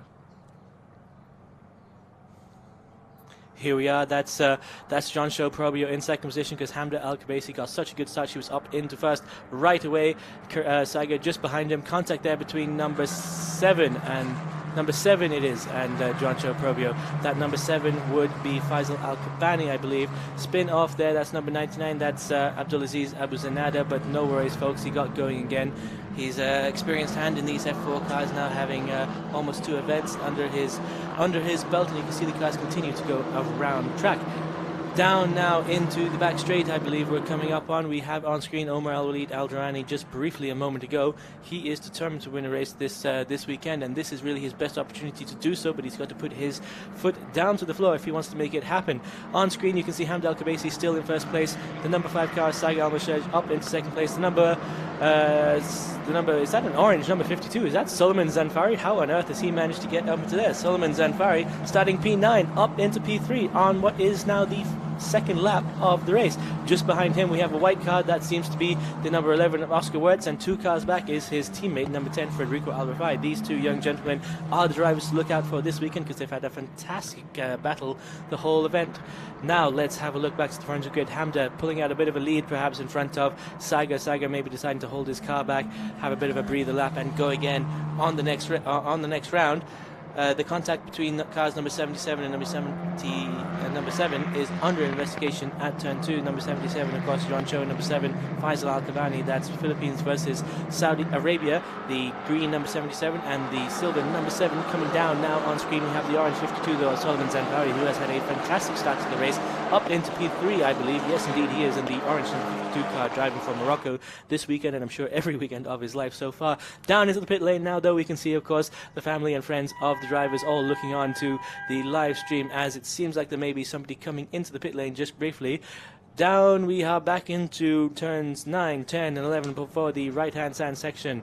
Looks like there may have been a bit of damage to the number 99 car. He spun off previously at turn 2 and when there was the contact between number 7 and 77, and he may have had a bit of damage and now has unfortunately ended up having to stop. Let's have a replay again now and see exactly what's going on. Here we are, car number 99. Unfortunate there, very unfortunate there for Abdulaziz Abu Zanada. Just lost it coming out of the corner. Which corner is that there, Luca? This is turn 2, so it's you arrive from the fastest section of the circuit, and he lost it under braking, and unfortunately then he spun the car, and now we have safety car while Oscar already got the place on Zanfari, and now they will go to safety car condition. Just safety in time, I think, we have to review this, but just in time, I think Oscar Wirtz was able to overtake Zanfari into the last corner, into turn 20. Zanfari must have had maybe a little mistake, I guess, exiting turn 19, so that gave an opportunity to Oscar Wirtz that he had tremendous bad luck in race 1 and 2, and finally he's looking for a podium finish in race 3. Well, I wish him all the best, and I hope that everything was okay there and that he just managed to make the move before the safety car boards came out. Of course, everything on the TV screen is not 100% synced up, so we are at a bit of a delay, but race control is, I'm sure, already reviewing the incident, and everyone will make sure that exactly what needs to happen happens. Replay of the race start coming up now, guys, in just a moment, so let's go quiet and see exactly how the first few seconds of the race turned out. Look at that jump away. Hamda had a great start. The car to her left, which was not able to get away quite as quickly. That's the 7 of Faisal Al-Kabani. Seemed to drop back quite significantly, and that gave Saqer Almaosherji and the other drivers a chance to get straight up into position. You can see 3 wide there once again going through the exit of turn 1A into the entrance of 1B. Fantastic driving from these young drivers, giving us a brilliant spectacle this weekend. Coming down the back straight now, or the second straight I should say, we can see there's going to be more action coming into turn 2 in just a second. This is of course the second corner of the track, and Luca, really a fantastic overtaking opportunity right there. Yes, and there was a fight in between Juancho and Faisal, the 2 guys starting on the first row, and unfortunately they collided in turn 2, and it was real shame for both, because Juancho had an amazing start. He was able to keep the lead into 1 and 1A, 1B, and then Amda took the advantage. And back for another replay of the start just now. All 4 lights are on, 5 lights are on, and as we get away, we can see from the front angle exactly what happened. You can see Saqer dart to the right to get around Faisal Al-Kabani, and the other cars taking advantage as well. Hamza Al-Kabasi, fantastic launch. Saqer actually really a very good launch, but he's managed to take that second position, and well done to him. Of course, driving for Kuwait this weekend, it's fantastic to see a Kuwaiti driver on the top step, well, on the steps of the podium.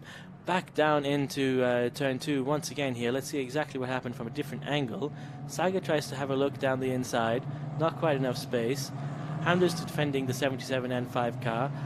Omar Al-Walid Al-Durrani defending Andrei Petrovic just behind him. Contact there between 7 and John Cho Barobio. That's, of course, Faisal Al-Kabani and John Cho. Coming down through the carousel now. This is really a beautiful sector. Luca, you might be right. This might be the best corner on the track. 49 there. That's Andrei Petrovic from Russia joining us from Rotex this weekend. And really, it's a fantastic race start. And it's unfortunate that we're back to safety car. But don't worry, ladies and gentlemen. We'll give laps back at the end of the race so that we can get more time on track. It looks like Abdulaziz Abu Zanada just putting his steering wheel back into the car now so that the marshals can recover the vehicle and bring it back into behind the safety, into the back behind the safe surface barrier, and then we can go racing again very soon indeed. So the positive at least is that Wancho is able to stay in the group even if there was a contact between him and Faisal, but I definitely have seen that Wancho and Faisal, they are both still on track. I really hope that both of them they don't have significant damages on the car. The impact wasn't big, to be honest. It was a bit of wheel-to-wheel banging, and then at least, you know, with the safety car compacting, they can join the group and race to the end of the race. I hope that works out for everybody involved. As you can see, the cars now having just come down the back straight, coming onto the main straight at turn 20. Everybody weaving a little bit to try to keep their tires warm as possible. So as soon as that we get underway once again, their cars are ready to go. They're crossing just in front of the commentary booth right now, ladies and gentlemen. And really, I got to say, the cars look beautiful, Loka, with the wrap and all the sponsor logos on the cars. What do you think of the color? Do you have a favorite color? You know, I don't know. I love the yellow car, to be honest. I really love it. I also like how the purple fits the two Al-Kubaisi, also their helmets, and I just like the whole package of the purple plus the sisters and their helmets. I think it looks great. Have you seen the purple cars at night? Yes, and so it's much so better nice. at night. It's bright, you know. It really stands out. But also I like the yellow a lot. I think it's very racy, and you know, all of them, you know, the brand new cars. This Status Autotecnica Pirelli, and we had the shakedown on the cars for the trophy event in Bahrain. All the cars are brand new, all the cars with the same setup, same settings, and we through the testing decide what we think is the best setup for the drivers in terms of durability of the tires of the weekend, in terms of performance, and also in terms of drivability, to find for them, you know, a balanced setup. We listen to all the drivers' opinion and we try to find the right balance, and we have a really big group of professional engineers that they have a briefing after every session, so they internally discuss and come together to the final decision on what is the setup for everybody. So at the end, it's equal in terms of performance. So the best driver is the guy that is supposed to win the races. Then, you know, there are also other factors like you know, starting positions and so on, and racecraft and everything that is involved in a race weekend. But we want to have the talent that is displayed in these races. But Luca, I'm always hearing that different drivers have a different preference of oversteer and understeer. So are you still able to adjust something on the car to give them a little bit of the feeling they prefer? So yes, the engineer, they have a little adjustability in order to give them the best feeling. They can play, for example, a little bit with the pressure and with other things that we give a little bit of freedom, but just like you say, to adjust the balance. But once we have the car in the right window, then it's just a matter of finding, you know, just fine-tuning, and at the end, you know, they can make the car suiting the driving style, but also it's also up to them sometimes to adapt themselves to what we think is the best setup. So message from safety control, ladies and gentlemen, the safety car is in this lap, and indeed we've just seen the lights be extinguished, and the safety car is proceeding back to the pit lane and leaving Hamda Al-Khabaisi in the 8 purple car driving for UAE to control the grid. You can see her holding everybody up, warming up her tyres, preparing for her run. If it was you, Luca Philippe, where would you put the gas down? Well, it's too late. You don't get to make the decision because Hamda Al-Khabaisi has already put the gas down as she comes down the back straight at full throttle down into turn 20. In just a moment, we'll see exactly what's going to happen, but it looks to me as if Saqer Almaosherji is going to try and make a move up the inside, perhaps, or perhaps he's not quite close enough, but just behind them, the orange and red cars of Andrei Petrovic and Solomon Zanfari tried to make a move as well, but the Moroccan driver managed to fight him off. And coming down into the main straight now, we're going to see what's going to happen between Saqer and Hamda. It's very close indeed. Knoxville Works as well, very close indeed. In fact, the top 5 cars are all so close together they could all afford to make a move. Coming down into 1A and 1B, but of course these drivers now have a lot of experience at this track under their belts, and they're biding their time to find a secure overtaking position where they don't risk their position in order to gain another one. But that's really a delicate balance, Luca. You've got to risk something. You can't risk nothing at all. The group is very compacted all together, with Hamda still in the lead, but Saqer Almaosherji, she's literally close to her, really on her tail. So, but also Oscar Gurtz is there. You know, you cannot make like a single little mistakes that you have somebody. Up the inside of turn 6 is Oscar Gurtz going to make a move on Saqer Almaosherji. Indeed, he tried, but it seems like Saqer managed to hold him off because the white car is still just behind the blue car on the right of your screens, ladies and gentlemen. That's very good news indeed for Kuwait as they come down now through turns 7, 8, 9, 10 and 11. These beautiful fast switchback corners, they're actually full speed here, full throttle, even on used tyres, at least if you're Luca Philippe, as they come down now into the second sector of the track. Andrei Petrovic really coming into his own now, starting to challenge Suleiman Zanfari in the orange 52 car, of course Andrei in the red number 49, as they come around 12, 13, 14, 15 and 16, this very complicated series of right-handed corners. Hamda did an amazing middle sector, and she was able just to pull a little bit away, which is crucial in the very first lap, because you want to try and just you know, have the group a little bit more stretched. This is what you have to try and do. And of course, you know, Saqer is still able to benefit from the slipstream. Oh, there's going to be something happening here. Andre is right up behind the orange number 52. Gets a bit of a better exit. I think he's going to have a much better exit, in fact, coming out of turn 20. He does indeed. And it looks like he's going to be able to dive out to the outside at any moment to try and come alongside the orange number 52 car. The orange 52 defending very heavily indeed. That was one and maybe perhaps two moves even. Coming down into turn 1A and 1B. Looks like Andre has backed off a little bit because now he's got to worry about the car behind him. Federico Al-Rafai driving for the UAE in the number 10 car, the white car on screen. At the moment, ladies and gentlemen, he looked like he was going to try and take advantage of the action which we have seen Andre do previously in the last event, in the last session I should say, where he managed to overtake two cars, Kirill Kutskov and I believe Solomon Zanfari as well. But what's happening here? Looks like there's a move again between the orange and red cars of Solomon Zanfari and Andrei Petrovic coming into turn 2. Something is going to happen between these two young gentlemen very soon indeed as we come down through the carousel, turns 3, 4, 5, and then the sweeping left-hander. Really, Andre can't afford to make a single mistake here because he's got Federico Al-Rafai in his mirrors just behind him. Kirill Kutskov. Kirill, of course, the CRK champion last year, I believe. And, well, Federico Al-Rafai has already won one race here. He won a race back in Bahrain. He's done F4 in UAE before, and really he's a fantastic young driver powering through the Kuwait Motor Town circuit here in, of course, Kuwait. And for the Formula 4 Saudi Arabian Championship, we really enjoy having all these young drivers on screen. Luca Philippe, where is there going to be a move? Where is Andre going to bide his time, make a move? Or is it, in fact, going to to be a move between Omar Al-Wadid Al-Durrani in the yellow car on screen and Kirill Kuskov just in front of him in the blue number 23 car.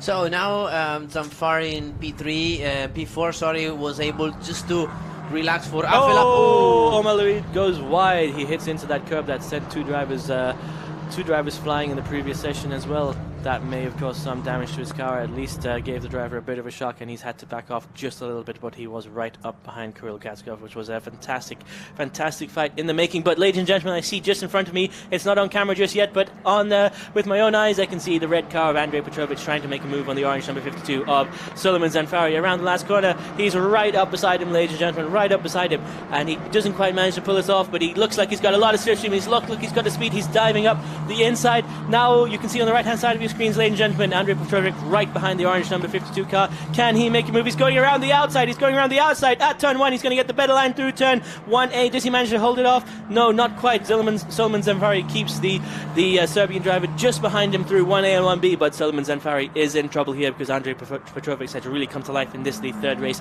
of the weekend, and we can see there's going to be some fantastic action now on track between these two young drivers. Hamda Al-Khabaisi managing to maintain her lead. It looks like Saqer is doing a good lap time. In fact, he was 0.2 of a second faster on the last lap than Hamda was, and the gap now only 0.7 of a second between the two young drivers. But really, at the moment, the battle on screen is between Suleiman Zanfari and Andrei Petrovic. The gap as they cross the start-finish line under 0.2 of a second, ladies and gentlemen. But Andrei's got to look out because, as we said before, Federico Al-Rafai is just behind him, and I'm sure he's waiting for those two drivers to make a mistake so that he can pounce and secure 2 positions for his championship competition.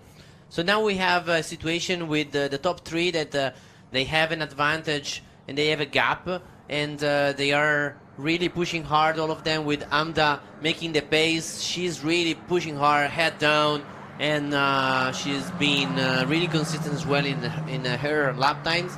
But Saqer Almaosherji and Oscar Wurz, they are right behind. They are also have a bit of benefit from the slipstream, but them 3, they have now a gap to Zanfari that is a little bit struggling in this race, and trying the outside in this part of the circuit is really fast Andrei, and he has to try and stay very close to him. He will have an opportunity into the last corner.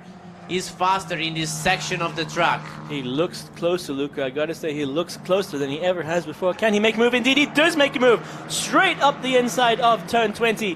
Fantastic move there from Andrei Petrovic. Can Suleiman Zanfari do anything about it? Looks like he might have gotten a bit of a better exit. And Federico Al-Rafai, ladies and gentlemen, Federico Al-Rafai is going to take advantage on both of these young drivers, and he may well make a move down into turn 1. But Suleiman Zanfari definitely got a better exit than Andrei did through turn 20. And that's terrible news for Federico Al-Rafai. He's got to now fight, as we said, that's terrible news for Andrei Petrovic. He's got to now fight, of course, the number 10 car of Federico Al-Rafai, and it's really close between these 3 young drivers. Let's see how quickly the gap is between them.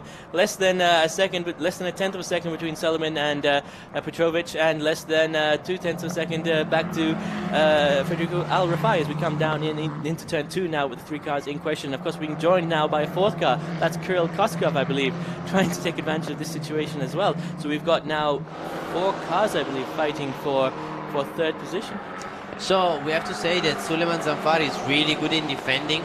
He's a little bit slower in this part of the race compared to Andrei, but he's really good in the defending maneuver. Well, let's have a quick look back at that overtake maneuver. There we go.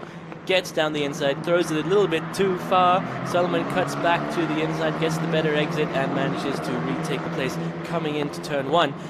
Of course, Andrei trying to block him out there, and Federico Al-Rafai on the left-hand side of your screens in the white car tries to take advantage on both the drivers, but Suleiman Zanfari comes out of that particular battle on top. Yeah, I mean, it was a really nice battle. Also tough, but fair, I have to say, because Andrei wanted him to close the door, but then when he realized that Suleiman was there, he decided then to go back to the right-hand side, and Zanfari then had the inside. So it was nice, tough, but fair. I liked it. Well, ladies and gentlemen, quick message from race control. It looks like there's a 5-second penalty between cars number 77 and car number 7. Car number 7, the one receiving the penalty. As we come down now, is there some action on track that we need to take care of? Indeed, there is. Hamda Al-Khabaisi is still in the lead, and Andrei Petrovic and Suleiman Zanfari just behind her are still battling it out for 4th position. Here we go. Is there going to be a move? It looks like he's so close. He's going to try the outside lane again. He's just not being given an opportunity to go down the inside of turn 1, which is maybe where he wants to be. Luca, do you have to be on the inside at turn 1 to make a move there? Yes, otherwise you have to get out of turn 2B closer with the higher speed, which Zanfari has been really good in coming out fast from 1B. Which leads to this long straight and is able to defend here. So the best chance that Andrei has is still in the last corner like he tried before. Well, look at this, ladies and gentlemen. Omar Al-Walid Al-Durrani trying to make a move as well, and I believe Kirill Kotskov is just behind him trying to take advantage of the whole situation. And back to the front of the grid just briefly, Hamza Al-Ghabaisi just set the fastest lap of the race with a 2:02.934, and Saqer Almaosherji responded by going 0.2 faster than her in the first sector of this lap. They are really pushing hard, the top three, and but the pace Amda's doing is really difficult to match, I have to say. And she's trying to pull away, and she's doing it. Like, she hasn't done a single mistake. She's driven the best I've ever seen from her. She's really doing an amazing job. She was really focused. I've seen her looking the data with Brandon, her engineer. They really knew where to improve. She already did an amazing job the previous race. And she understood where she had a little bit of margin, and I understand that she just clicked, and it's gonna be difficult to beat her today. Indeed it is, but is she pushing a little bit too hard? Is she gonna hurt her tires for the last race? I think she's looking good in tires also. She has a very smooth driving. She's very sensitive. Andrei Petrovic coming down into turn 20, makes the move, the same move he made just a few laps ago, but is he going to get a better exit this time? Is he going to hold on to it and keep Solomon Zanfari just behind him? Solomon now having to battle with Federico Al Rafai. Federico Al Rafai may just make this move happen between Andrei Petrovic and Solomon Zanfari, but Zanfari gets such a fantastic exit out of that corner. Is he going to be able to overtake again? Is he going to do it on the outside? Not quite. Ladies and gentlemen, this is good news for Serbia. Andrei Petrovic in the red number 49 up into 4th position. That's fantastic racing between all three drivers. And now Solomon Zanfari in the orange number 52 car is fighting it out with Federico Al Rafai. Federico had a very good exit. He can try in the inside in turn 2. He will try definitely on the inside. There we go, ladies and gentlemen. What's going to happen now? He tries to make a move, not quite close enough as they come up into turn 3, down into the carousel, 4, 5, and 6. Ooh, Andrei Petrovic is so close. Oh! Solomon Zanfari jumps over the curb into the inside of turn 6, and inside. Turn 6 overtake. A second one this weekend, Luca. He's on the outside, Andrei, and he's able to keep it in front of him. What a move from both of them. What a beautiful very fair, but hard racing. I loved it. It's fantastic to watch. It really is fantastic to watch, and that red car is really going around the circuit as fast as it possibly can, but the orange number 52 of Solomon Zanfari is not happy and is charging back up to the front, but he's got to contest with Federico Al Rafai just behind him. Let's have a look at the lap times here. We've got Andrei Petrovic, his best time is a 2:04.409, a 2:04.315 for Solomon, a 2:04.253 for Federico, and a 2:04.167 for Kirill Kutskov. I mean, they're all within 0.2 of a second of lap times at the moment, and perhaps the guy at the back, perhaps Kirill Kutskov, is the fastest of them all if he can just find a way to get past Federico Al Rafai and start challenging the two drivers in front of him. So, now Andrei, he has to focus in front because he was able to pull a little bit of a gap. We could see that he had a bit of margin, a bit of pace, while in the background we have seen Omar trying to overtake Amna, and they are both side by side now. It's fantastic racing. That's the right, on the right-hand side, we've got the yellow car of Omar Al-Walid Al-Durrani. On the left-hand side, the purple car, the number 88 car of Amna Al-Khabaisi, as they come down side by side through turn 1 and 1A, and that's not turn, it's 1B, sorry. And it looks like Hamza Al-Khabaisi managed to keep him just behind, but that's fantastic to see on screen as well. I've got to agree with you, the purple and yellow cars together look even better than they do apart.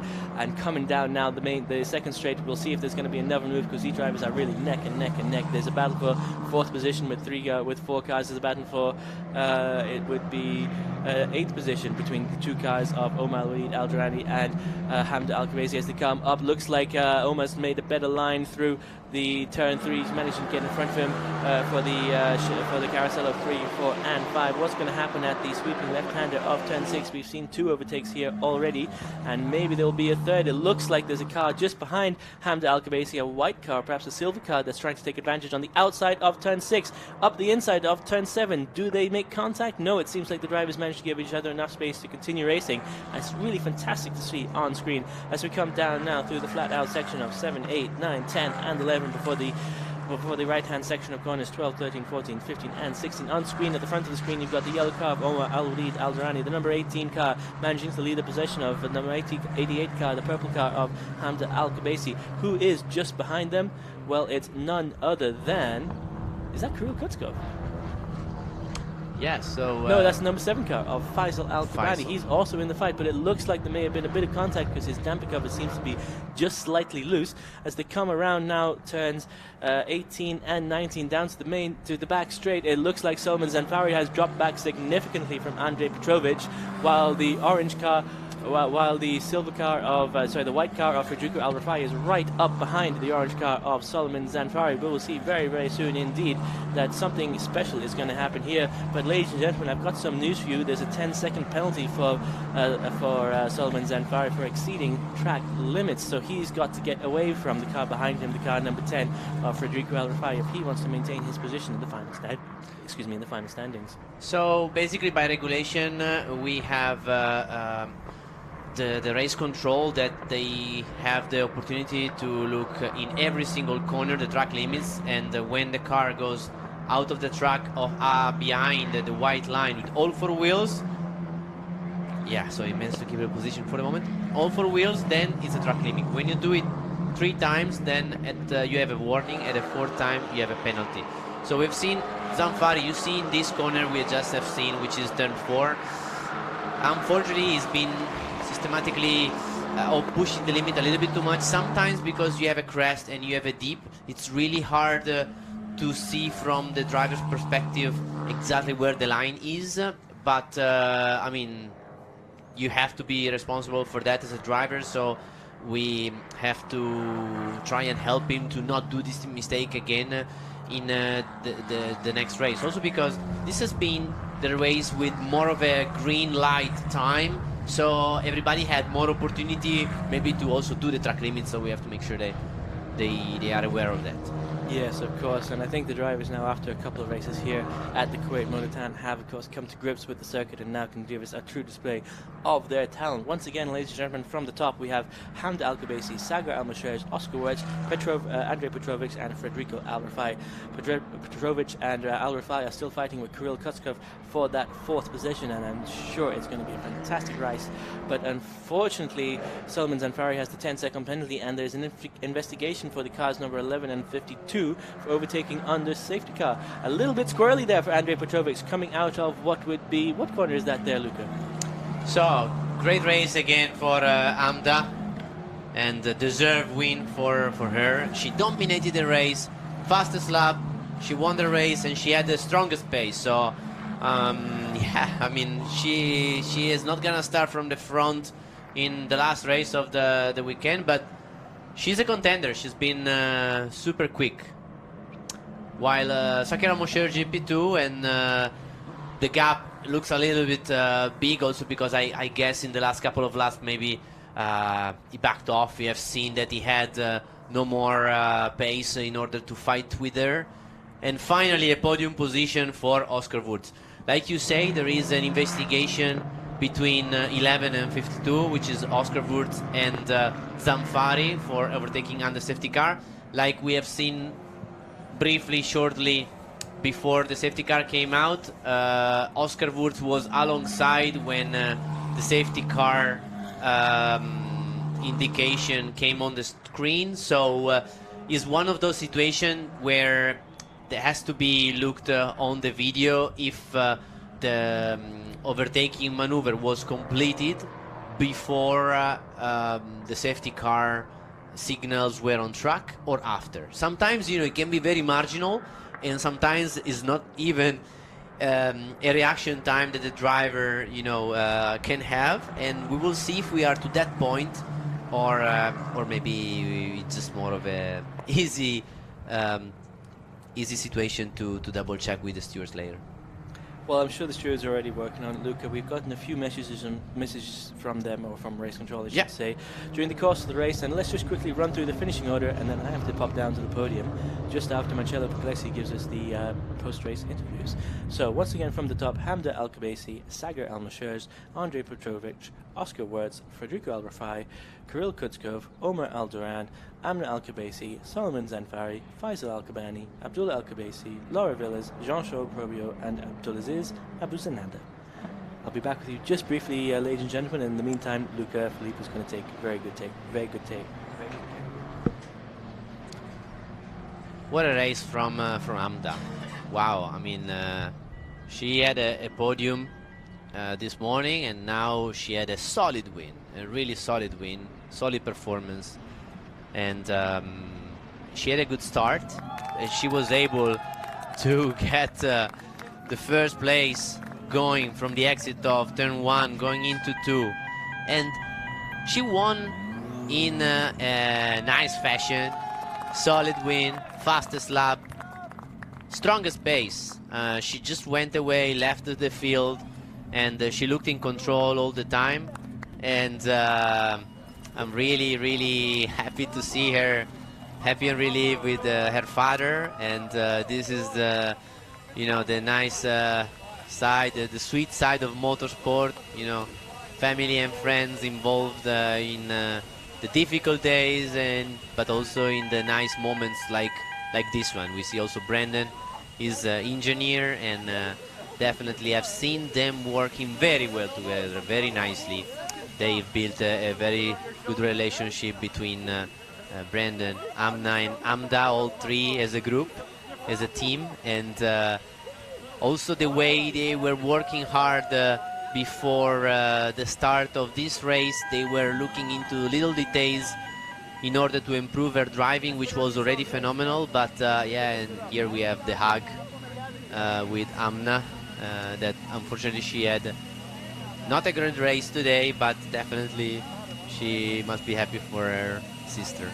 So Amda, she worked hard on her driving, and she had a little bit of margin to improve in a couple of places, and I'm sure she did, because she just dominated the race, and she did it in style, definitely.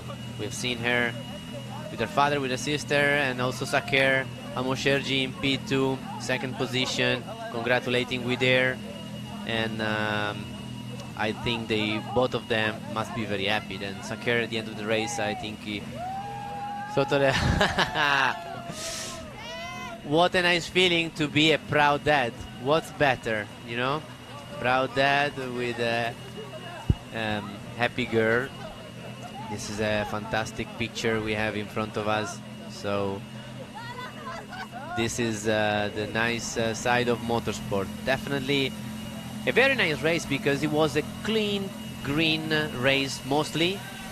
We just had a safety car at the beginning, but this created a pack in a group, and especially doing all the race under the green, it gave the drivers opportunity to really display their performances.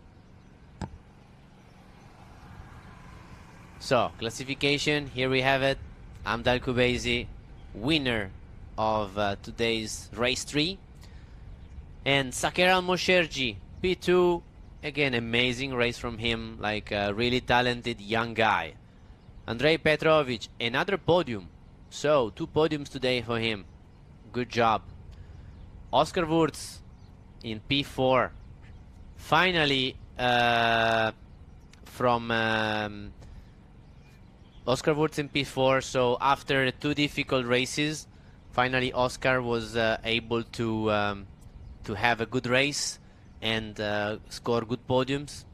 Then Federico Al-Rifai in P5. Strong day for him after a win in race 2. Kirill Kutskov, 6th position. Omar Al-Derayan, after a very hard fight with Amna Al-Kubaisi. And in P9, Suleiman Zanfari, who have been penalized with a 10 seconds penalty for track limits. So unfortunately for him, he lost his 5th place. And Faisal Al-Kabani, position 10, we have seen him with a bit of a damage on the damper cover, so we had a bit of a contact at the beginning of the race. Position 11 for Laura Villers, and position 12 for Abdullah Al-Kubaisi, the brother of the Al-Kubaisi sisters, and position 13 for Juancho Probrio from Philippines, starting from pole position, and then Abdulaziz Abuzenada, who unfortunately had a spin and created the safety car right at the beginning of the race. What a fantastic race today for race 3. Amazing stuff. We can see the replays from today. So much fighting, so much going on. Here we have Faisal and Juancho colliding.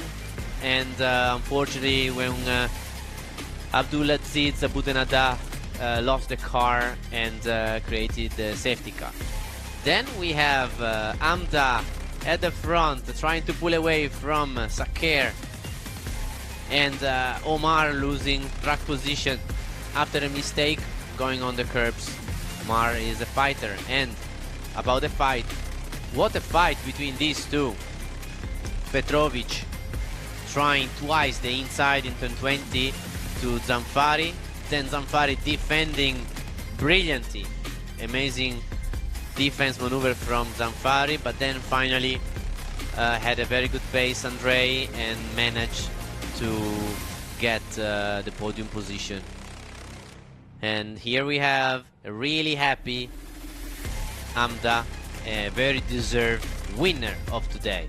Fastest lap, dominating the race, and I think she did her best and she couldn't done any better.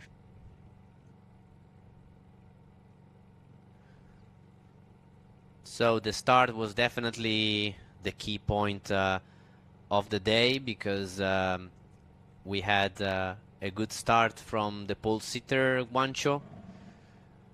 In the red car, Juancho had a good start, but Faisal on the right hand side of the screen didn't. So definitely Faisal should work better on his start, while on number 5 in the light blue we have Saqer and Amda in number 8 already fighting for the top positions. In the white car we have Oscar Wurz trying to come through the field, and now we see Amda that she is able to have a good exit and take the lead.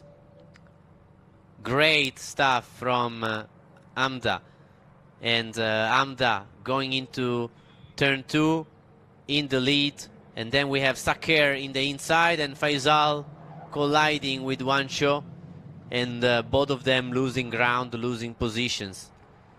Then this is the fight we have seen with Oscar Wurz at the beginning of the race. Was really fast, and he went up to 3rd place after overtaking Andrei Petrovic, and then after overtaking Zanfari as well. We see again from the drone, so slow start from Zanfari in the silver car, while very good from Juancho, and behind him we have Amda Al-Kubaisi that is in 2nd for the moment. Then we will see Amda preparing the exit and then cutting to the inside, crossing and having a better exit, really fast exit for her. And Saqer in the light blue taking the slipstream of Juancho and then sending it, braking late into the inside of turn 2. And then after this corner, these two guys at the front, Amda Kubaisi and Saqer Almaosherji, never left their positions anymore, having, you know, a really, really strong and consistent pace. We have seen amazing battles in the group, especially for 3rd and 4th positions, and it has been a really, really exciting race.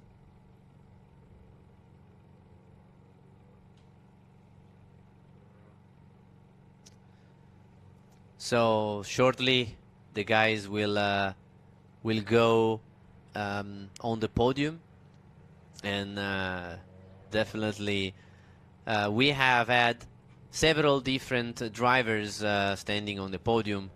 With Saqer is his second time already after yesterday's podium. Also for Amda, she had 2 podiums today, and if Andrei Petrovic is confirmed 10th on the podium, then also for Andrei is twice on the podium. While this morning we also had Federica Rifai as a winner in what we call his race 2, and yesterday's race 1 winner was Suleiman Zamfari, that had a really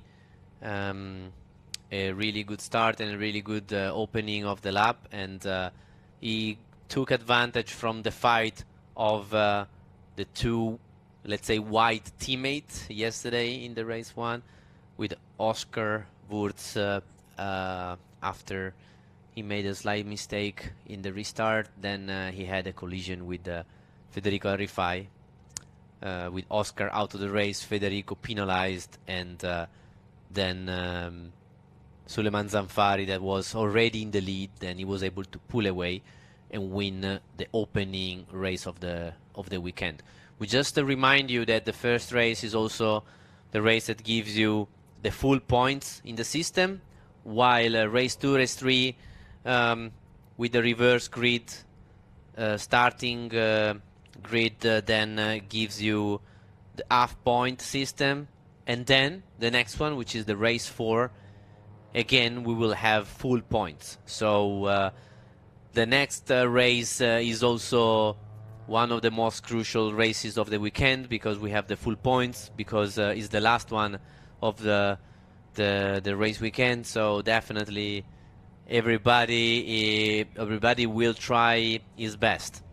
The grid will be determined by the 4th fastest lap, so the grid will be a little bit different than what we have seen, because we will have few guys that because of track limits or because of red flags or other reason, they didn't set enough lap time. So we might see a bit of a different scenarios, with some fast guys starting at the back, some at the front, and we might see a lot of action. Definitely we hope that we can have a nice and clean race like we just had, that has displayed a lot of fighting, a lot of fun, a lot of entertainment for us, but I guess a lot of fun for the drivers as well, because what I've seen, it was like a really fair and nice fighting on track.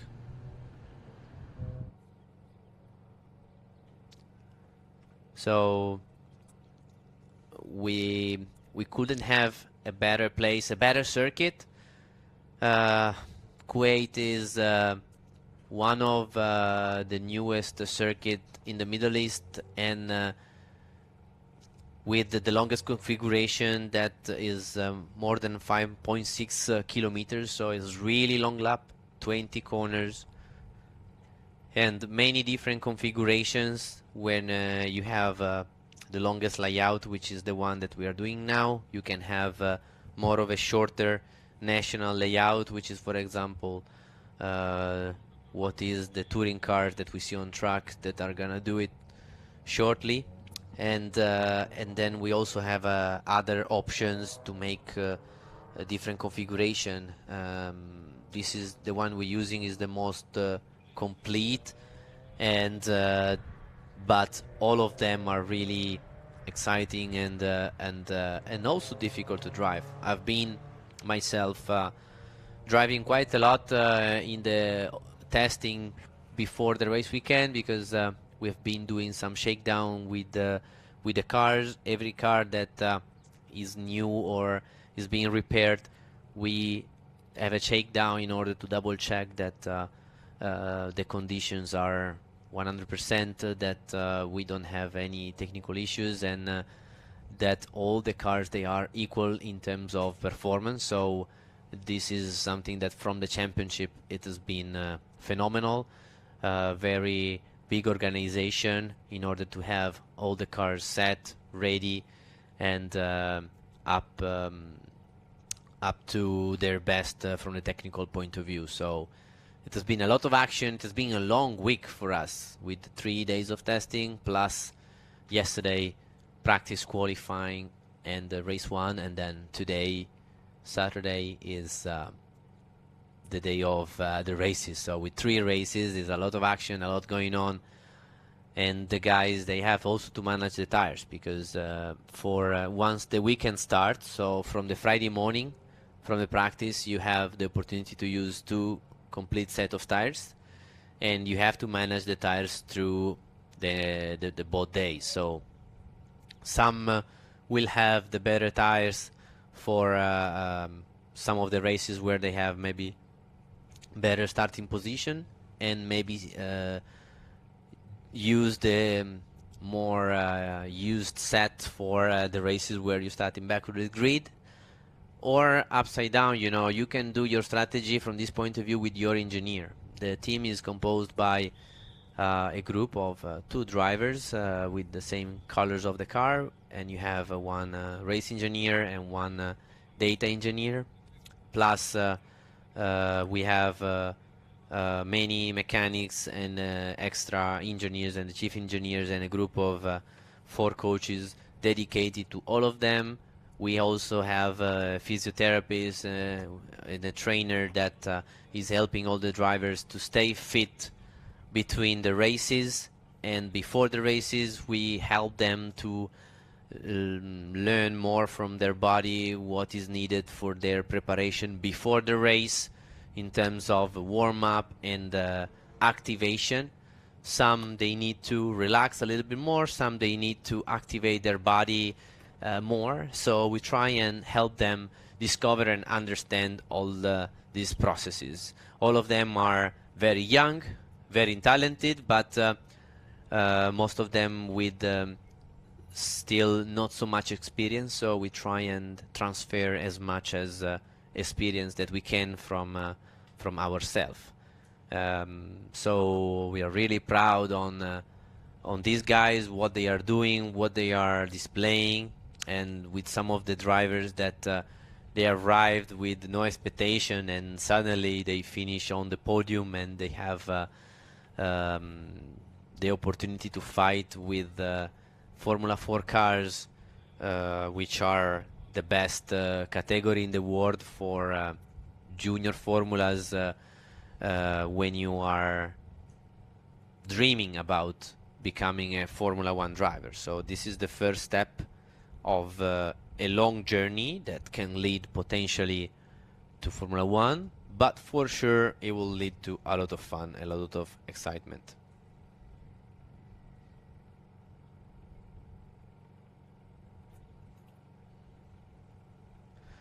So it has been an amazing race. We will meet again for race 4, which is later in the afternoon.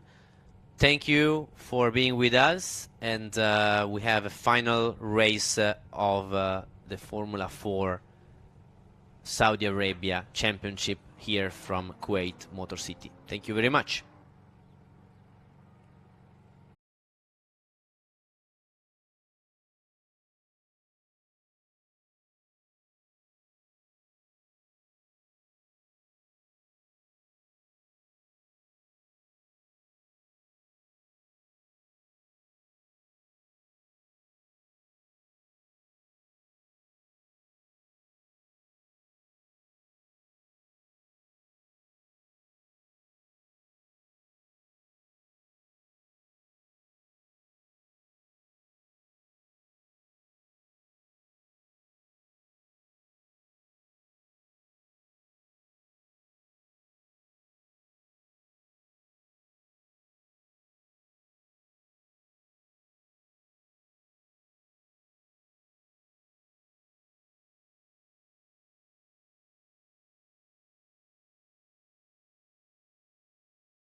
Hello and welcome back to the 2024 Formula 4 Saudi Arabia Gulf Prix of Kuwait. Of course, this is Aaron Thompson coming to you live now for race 4 of the season, and I'm joined as always by Luca Philippe. Hello, Aaron. Hey, Luca. Now let's quickly jump down to Marcello Puglisi so that we can get out just in time for the open pit lane.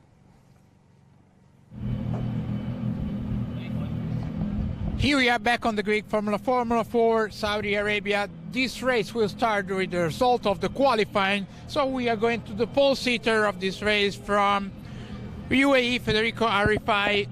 Okay, so Federico, here we are. It's the last race of the weekend. You have done really, really good pace in quali. You had already one win on this race. So how's going to be this race for you? I'm hoping I can keep the lead on the first couple of laps and then keep a strong pace and hopefully pull away. Okay, Federico, so it's going to be a really long race like the third one, and what do you think about the management of the tire? I'll definitely have to think a lot about the tires, because we have seen towards the end of the race always a lot of degradation, so I'll try and do my best to save the tires as much as I can. Okay, thank you and good luck. Okay, going on for Suleiman Al-Zamfari, that had a really strong pace through all the testing so far, and he's starting for P2. So Suleiman, you were really strong through all the testing so far. You had already won one, so you had really another chance to go for the win. What do you think will be the management of the tire the key, or you will try straight away to go for it? My aim is to make a good start, try to pass him at the start, then build the gap and be consistent and look forward and push and never give up. Okay, thank you, Suleiman. Good luck. Thank you, everyone. Enjoy the race. Thank you. You're welcome. Very, very much, Marcello. And as you can tell, we're just about to get back on track here for this, the final race of the first event in the inaugural season of the Formula 4 Saudi Arabia Championship, coming to you live now from Kuwait Motor Town. In just a second, we'll be underway at 14:42. The pit lane is supposed to open, and it is ticking over to 14:42 just as we speak. As always, Luca and I are sitting on the edge of our seat. I'm sometimes jumping off of it, and he's laughing at me exactly for that. Luca, last race of the event. Tires are going to be the end of their lives. What are we going to see happening on track? Because this is a standard grid with the 4th fastest lap times from qualifying, setting the starting positions. Yeah, like we discussed over the weekend, everybody, all the drivers were able to do their strategies with their engineers. So somebody will have fresher tires because they saved a better set for this race. Especially we have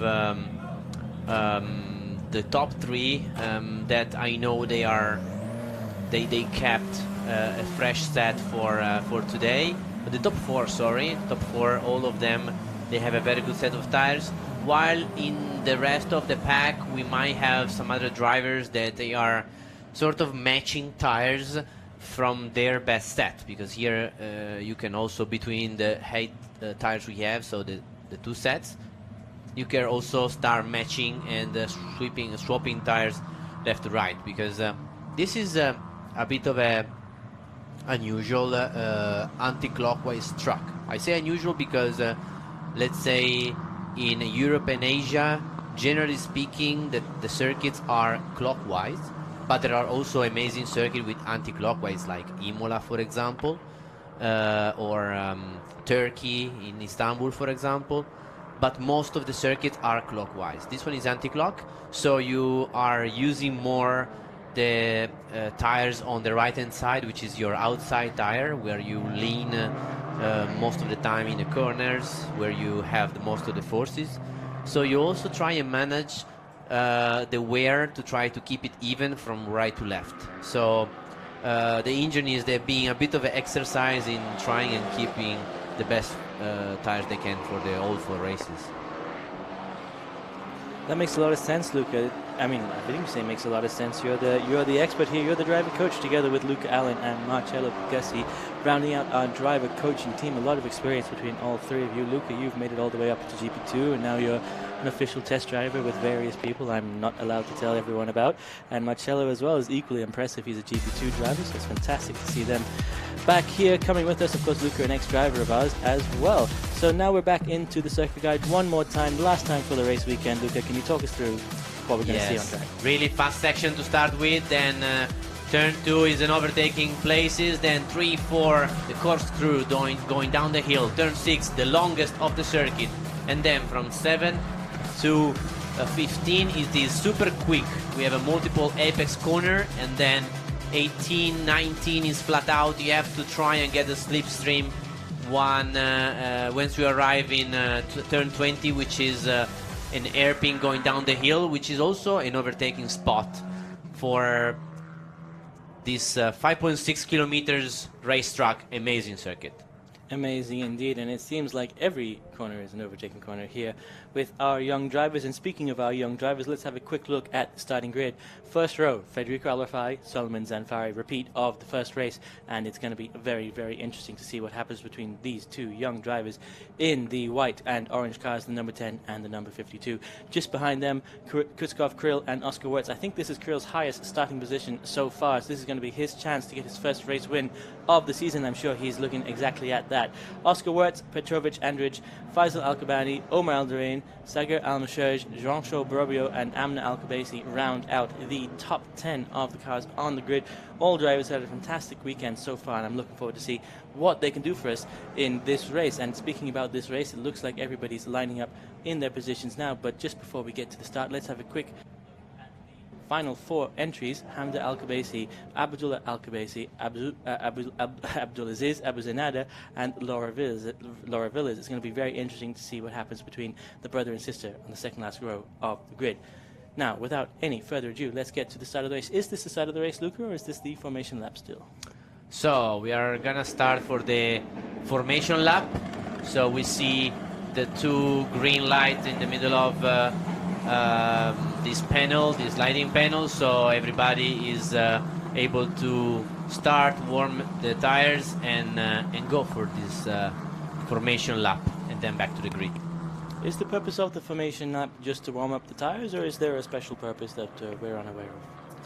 So by basically the FIA, what we call a reconnaissance lap is the lap that goes from the pre-grid to the grid, and like you know, the word itself, it's the way to understand what is the condition and the grip of the circuit. So from the pre-grid up to the grid, then you can understand what are the conditions. Of course, you know, today it has been quite consistent, but we have to think that there will be different racetrack in a different meteo condition, where you might find water on track, or dust, or any sort of different condition that is important for the driver to understand and have a read. So after that, then from the grid, then you have a proper formation lap, which is actually crucial for the formation itself of the race grid. So you have to stay within the pack in a very tight group, with the leader dictating the pace, and then when the group is back again compacted before the last corner, then you all stop on their grid box and get ready for the start. So this is more the time that you have to finalize the warm-up of the tires.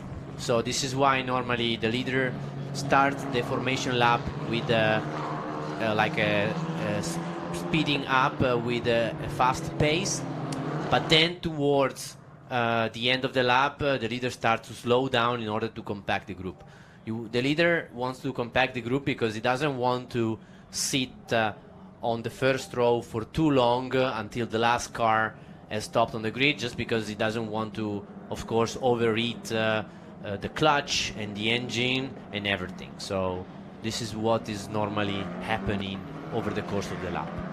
And as you can see, ladies and gentlemen, we've timed it perfectly with Lucas' segment, and they're coming around turn 20 just now and coming into their grid boxes and doing exactly what the expert has said. They've bunched everybody up to try and get the minimum amount of time on grid as possible. Of course, that advantages everybody, not just the leader. You don't want your car to overheat. You don't want your tires to cool down after all your hard work warming them up on the sighting lap and the formation lap. And you can see now everybody is taking their positions with the number 10 car, the white car of Federico Al-Rafai on the right-hand side of the grid, I believe.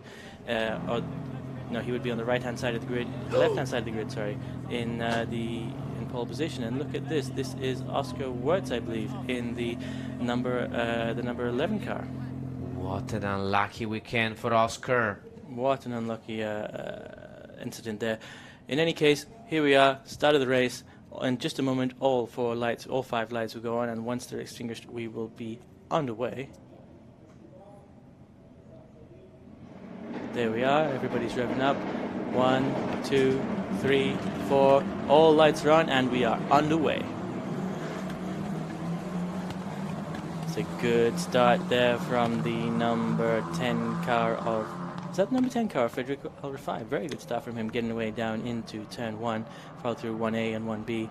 We're too wide there between the yellow and that might be a silver car there, coming on the exit of turn 1B and down the second straight into turn 2. Ooh, somebody definitely touched the gravel there, and we have Zanfari trying on the outside from Federico Al-Rafai lead. Oh! Very, very strong move, but it did not pay off for Al-Rafai, and he has wiped out at the end of turn 2, and hopefully he's not going to collide with anybody. And of course the driver's taking avoiding action, and everybody was able to continue through the corner quite fortunately. Around now, down through the sweeping left-hand corner, back to the leaders, and on screen of course we have all of the action coming through turn 7 now. We're going to head back to a brief replay just shortly.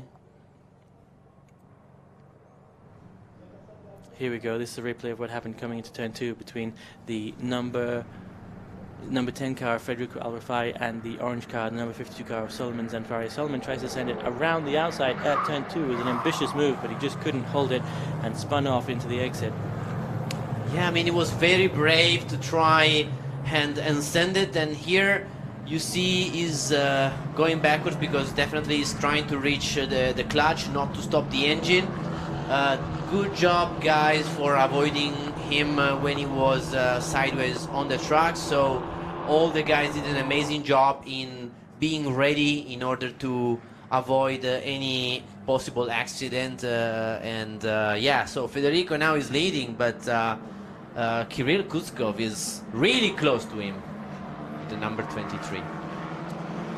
Yes, indeed, the number 23 has had a fantastic weekend towards the second half of the week, and at the beginning of the week he took a little bit of a while to figure out the circuit, but once it clicked in his mind he got it all going and is pulling it together here in the last race of the first event. Unfortunately, Oscar Wirtz having to leave his car before he can continue.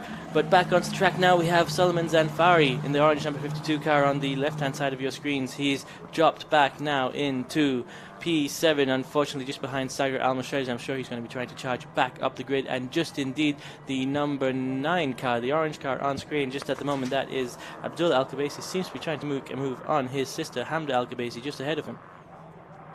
Yeah, I mean, it's been an eventful start of the race with Oscar Wirtz unable to restart, and Suleiman Zanfari sending it on the outside, trying a really brave move, but unfortunately for him it didn't work out, and he went in the runoff area, and then he lost the grip there with Federico then in the lead. But we also have Kirill Kuzkov really close to him. Kirill is really on fire, has been super quick in this beginning of the race. It looks like some of the drivers coming into the garage now for a quick pit stop. I'm not quite sure why, but on track we still have Andrei Petrovic going around corners 12, 13, 14 at the moment, it looks like. Just behind him, the silver car of Faisal Al-Kabani driving from Saudi. Good first weekend for Andrei Petrovic. Not quite exactly what he wanted, but he was up on the podium several times and he's improving day by day.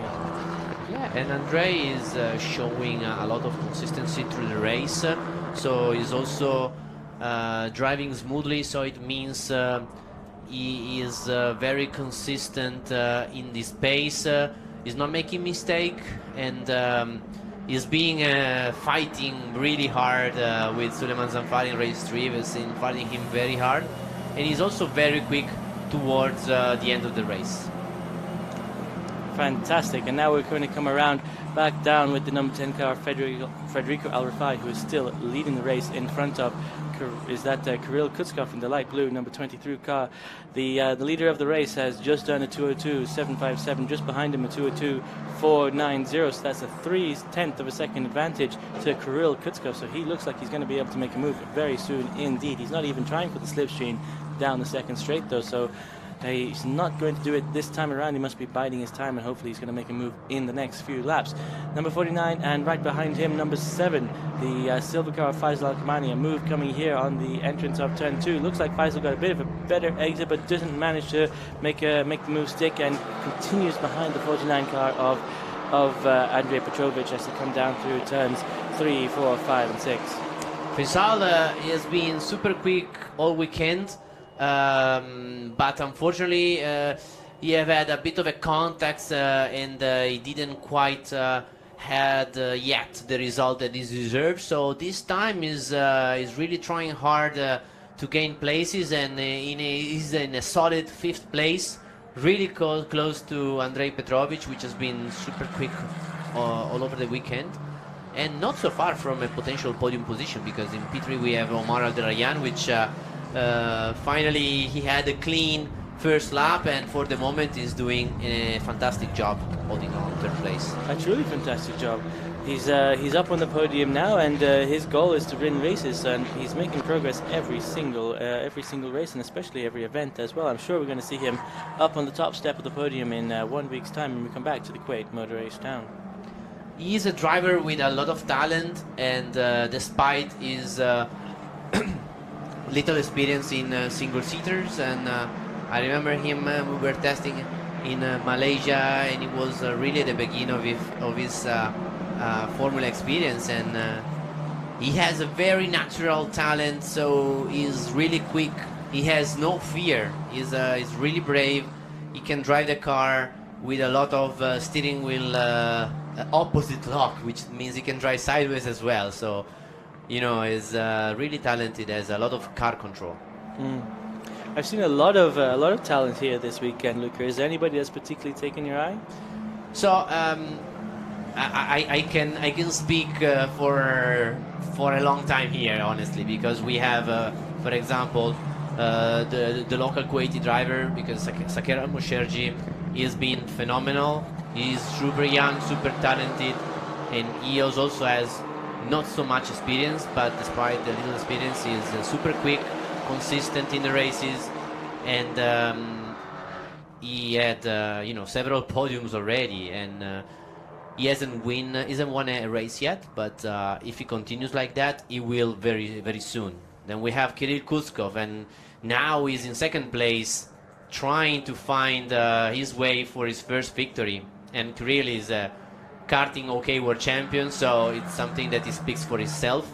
The level of world championship, the world champions. Oh, he had a big moment there, but it went wide, so just lost a little bit of time, but he still make the time up, because he just lost the car in the middle of the corner. He was a little bit too close to Federico, but just he has to keep his head down and keep digging, let's say, and the race is still long, like 7 laps here in an almost 6 kilometers long circuit is long. So Kirill, like the other drivers that won his title, some of them even became Formula 1 world champions. So when you are a driver at that level in karting, it means for sure you have an amazing amount of talent. We all know that. So he just has to sort of get his experience and smooth a little bit of a sharp angles here and there, and he will be on the top step of the podium very soon. I think he'll be on the top 7th podium very, very soon indeed. And he's going to have another chance in just under 1 week when we're back here in the Kuwait Motor Town. Back to the track action, we've got Federico Al-Rafai out in front where he wants to be in his white number 10 car, and just behind him the number 23 car, the light blue car of Kirill Kutskov, just the man we were speaking about a moment before. Let's have a look at lap times. Last time around a 2:02.641 for Federico Al-Rafai, a 2:04.258 for Kirill. That's of course due to his little moment on the exit of the third sector of the circuit. It looks like there's a track limits warning for the car number 52. That's the orange number 52 of Suleiman Zanfari driving for Morocco. But up at the front, it does seem like Kirill is back on pace. He did a 34.075 in the first sector. That's 1/10 of a second faster than the man in front of him, and he's pushing as hard as he can in sector 2, as you can clearly see on track. Nice line on the exit there, just kissing the curb. And let's see, have a look down further down the grid, because I just saw Suleiman Zanfari do a 33.844 in the first sector. That's 3/10 of a second faster than anybody else on track, but it may be due to the track limits violation that we just got the warning about, although that's a little bit too quick of an action from the circuit to take. So this may be genuine pace, and he may be pushing his way back up the grid after his instant in the first lap where he spun off at turn 2 trying to make a move on Federico Al-Rafai.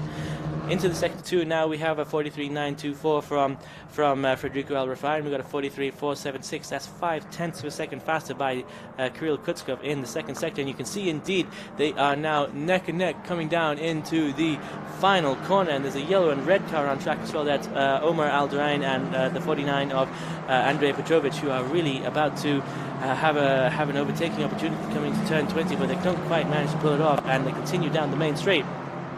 Crossing the line, we have Federico Al-Rafai still in first position, Kutskov Kirill in second position, Omar in third, Andrei Petrovic in fourth, and Faisal Al-Kabani in fifth. Coming down into turn 1 though, will those positions remain the same? Oh, Faisal really close to Andrei. So here we have Omar that had a very good start, but now he's, I think, suffering a little bit from the degradation of the tires. So he's already in defending, while Andrei is coming up fast, but we also have Faisal that he looks faster than both of them. So Faisal really had a very good exit, but he cannot get the inside. But now also very Saqer there. is coming there. It's not fighting. 5-car fight now. A 5-car fight coming through the carousel down into the sweeping left-hander, side by side by the light blue of, I believe, Saqer and Suleiman Zanfari. Yes, indeed, it's the number 5 and the number 52 fighting through the turn 6. Are they going to make a move through turn 7? It looks to me like there might be a light blue car in front of the orange car. He may have just edged him out on the exit of turn 7. Oh, they are side by side still after Still 3 corners. side by side. This is fantastic. Omar Al-Duraini taking advantage, so he looks very squirrely indeed. He may be having trouble with his tyres as they come round into 14, 15 and 16. So Omar, he had a better starting position in other races, so it's possible, I don't know, but it's possible that he had his better tyres for the other races, so it might be a little bit on the end of the tire life, like Andrei did. Oh, come on, Faisal! Faisal's really all over the back of Andrei Petrovic coming down into turn 19 just before the back straight, and you can hear them screaming down the back straight now. The red and yellow car about to overtake each other coming into turn 20. You can see them close up, and it looks like the red is going to have an opportunity around the outside. Can he make it stick? Not quite close enough this time around, but these 5 cars are battling for position here on track, all of them fighting for third position on the podium. And Omar Al-Duraini at the moment, he's going to defend heavily coming into here, into turn 1, as he's got the red car of Andrei Petrovic going up the outside of turn 1 through turn 1A, and now he's got the line through turn 1B. Can he hold him off? It looks like Omar Al-Duraini has lost 2 places to the Andrei Petrovic and the number 7 car of Faisal Al-Kabani, who is right up in there, but Omar has fought back on the second straight and managed to maintain the position just behind the Serbian driver, while Faisal Al-Kabani locks up, goes wide into the gravel. Can he keep it out of the gravel? Can he keep it going? keep it going. No, he can't. He's up onto the service road though, so that's not too bad at all. He may be able to get back onto track and continue racing. In the meantime, Solomon Zanfari is making a move around the inside of Omar Al Walid Al Durrani as Saqer Almaosherji goes around the outside of the exit at the entrance to turn 6. That's absolutely fantastic racing on track here by these young drivers, all aiming to be on the top spot of the podium as soon as possible. So what does that mean for the race positions? Well, it means that Andrei Petrovic, I believe, is in 3rd position, followed by Saqer Almaosherji and Solomon Zanfari, having Omar Al Walid Al Durrani dropping down several spots. Unfortunately, it did look on the last lap that he was quite squirrely, Luca. Did you have a look at that? What do you think? Amazing. That was fantastic battle, but unfortunately Omar broke his wing, so definitely him and Faisal, I think they touch a little bit, so Omar is losing ground, and Faisal, he had a big lockup, potentially he had like a puncher, I will think. So this is definitely gave an opportunity to Suleiman Zanfari, who made a double overtake on the inside, which was really phenomenal. Really phenomenal. And it looks like there might be another overtake coming any moment. This is the number 10 car, Federico Al-Rafai, and just behind him, Krill in the number 23, the light blue car. Is he going to have a look up the inside of turn 1? Decides not to, stays in behind the driver in front of him. He's going to hold everything perhaps for turn 3, turn 2 in just a moment as they come out of the corkscrew turn 1B. Here we go. Already Federico is trying to defend, trying to take away the slipstream from Krill, and Krill is not quite close enough, I believe, to make a move. He has a little bit of a look, then tucks in behind the number 10 car as they go through turn 2, up over the crest, down into 3, 4, and 5 before the sweeping left-hander of turn 6. Is there another opportunity for Krill, and when is that opportunity? Yeah, so Kirill is looking strong, is looking a little bit faster, but Federico is already some Formula 4 experience, so he's skilled, he's able to defend for the moment. But you can see how he's able, Kirill, to, when he loses a little bit of ground, to keep it up and again get close to him in a very, very short time. So it means he has pace, he has grip, he has a good feeling, and probably I think he now believes he can win this race. I think he does, because he just did a 2:02.996 on that last lap, and that's almost 0.4 of a second faster than the man in front of him. So that's why they're so close on track as they come around. Now, which corner is that, Luca, that they're coming around? So now they are in turn 18. We have seen that in turn 15, 16, Federico is super strong, but 18, 19, Kirill has been improving a lot through the testing day, and now is the part where he's again catching Federico's back. So there is a bit of a elastic between these two, and when we cross the line it will be only 2 laps to go. 2 laps left for Kazakhstan, 2 laps left for the UAE, who will come out on top of this race. Stay tuned, ladies and gentlemen, to find out exactly the result. Let's have a look quickly at the lap times. We've got a 2:02.503, excuse me, 562, and a 2:03.913. Those sector times are as close as they can be. There were 34.391, a 34.338, a 43.911, a 44 dead, a 45.180, and a 45.572. So Krill was faster, and he made up all of his time, 0.4 of a second in the last sector, Luca. Yeah, I mean, this is telling us that in this part of the race he has a little bit of an edge on Federico, but looks like Federico just was able to bounce back, and he made just the perfect off of the lap. And in this case there is also a little bit of a fight in putting each other some pressure, and the little mistake is gonna cost a lot, because we are getting very close to the end of the race. So if Kirill wants to try, he has to push harder and get closer, because Federico looks like he just engaged the final gear. Yeah, it looks exactly like that. He did a 34.151 in the first sector, then a 43.883 in the second sector. He took 0.2 of a second out of Kirill in the second sector. Yeah, so he's trying to put his head down and to drive perfectly. This part of the racetrack, Federico has always been really fast. There is a very long multiple apex corner on the right from 12 to 15, and he can make a little bit of gap there. And now Kirill, it looks like he lost a little bit of ground when we head into the final corner right before the last lap of the weekend. Yeah, it may be that he was just biding his time, trying to keep his tires alive for this final push. What do you think? Yeah, Federico is smart guy, so maybe he left a little bit of life to his tires just to make sure he could push for the last couple of laps. And here we are in turn 1, then 1A, 1B, and we go back to the longest straight of the circuit. We'll go up to 6th gear into turn 2, which is a potential overtaking spot, but Kirill Kuskov is not quite close enough. Not quite close enough, and this is the final lap, so that may have a very, very good feeling for Federico Alrifai as he comes up over the crest of turn 2, down into the carousel, turn 3 and 4. They do slide quite a lot coming out of turn 3. Is that the best line, Luca?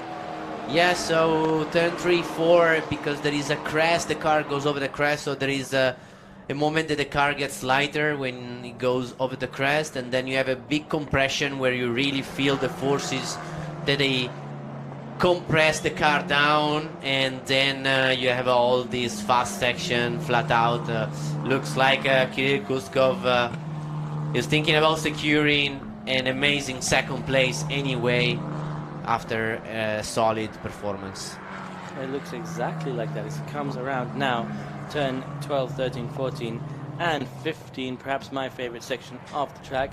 Although we haven't seen much overtaking action on those 4 corners, it is exactly where you want to be to see all the action. It's the prime spot that I can see right out the window.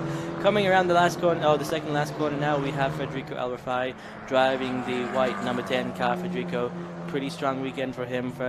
He had good qualifying, had pretty good results the whole weekend around, and now it looks like he's set to win the last race of the week, although I may have just given him the commentator's curse. Could be his second win of the day, so a sweet day for him today. A very sweet day indeed, and he's taken his victory lap already as Kuskov crosses the line just behind him.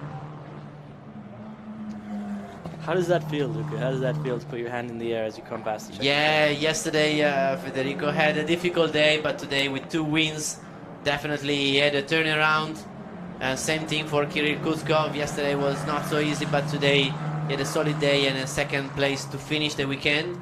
And then another podium for Petrovic Andrei, really consistent and fast rookie. And then Suleiman Zanfari, unfortunately, didn't pay off the first lap, but still a P4 to take home some important points. Yes, indeed. Well, ladies and gentlemen, thank you very much for watching with us. I have to pop down to do the podium, so Luca Filippi is going to keep you in good company while I do that. I hope to see you again very soon next week for all of the action, event 2 of the season, and that's it for me. Thank you very much. Goodbye. So we will have the podium shortly. Now all the drivers, they are going to go back to the pits with the top 3, which are Federico Alrifai, second win of the day for him, and Kirill Kuskov, solid podium, second position. Andrei Petrovic, again the 3rd podium of the day, so amazing day for him, in 3rd position. Suleiman Zanfari, so he tried hard to try and win the race, but after a great recovery, he finishes in 4th place. And then Saqer Almaosherji, he has been phenomenal all weekend. A good first 5th place finish for him today. He probably had a slightly older tire for this final race, so couldn't quite have the pace he was hoping for, but a good 5th play for him. And then Omar Aldelarian, we could say the similar thing. Then he also had a damaged wing at the end of the race, so Omar has to finish in 6th place after running 3rd for the first half of the race. Then we have in 7th place Abdullah Al-Kubaisi, the brother of Amna and Amda. and 7th place for him. So definitely is improving race by race, and is looking good for his next weekend here in Kuwait, where he will be improving again. P8, position 8 for Laura Villers. Good improvement for Laura. And position 9 for Abdulaziz Abuzenada. So we finally have a top 10 finish for Abdulaziz. And here we see a really happy Federico Rifai with his second win. And yeah, definitely really happy Federico after yesterday that he was penalized for the accident with his teammate and friend Oscar Wurtz, and fortunately that took him both out of contention of yesterday race 1. But today Federico had a positive day, so in terms of points, it has been a bit of a roller coaster for everybody, I would say. So Federico had a bad day yesterday, but had a positive day today. So this is definitely one of our contender of the season, and definitely we wanna hear what Federico has to say. Marcello.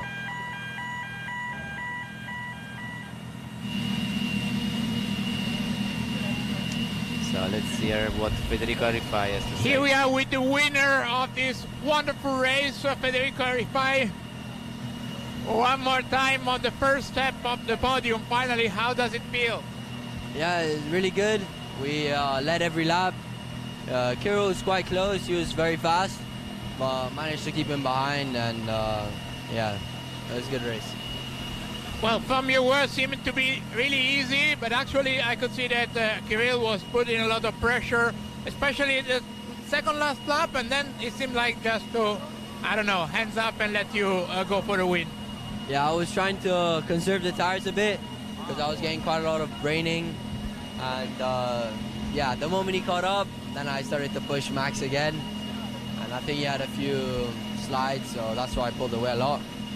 But yeah, kept it into the end. So a lot of points for the championship. Good job, Federico.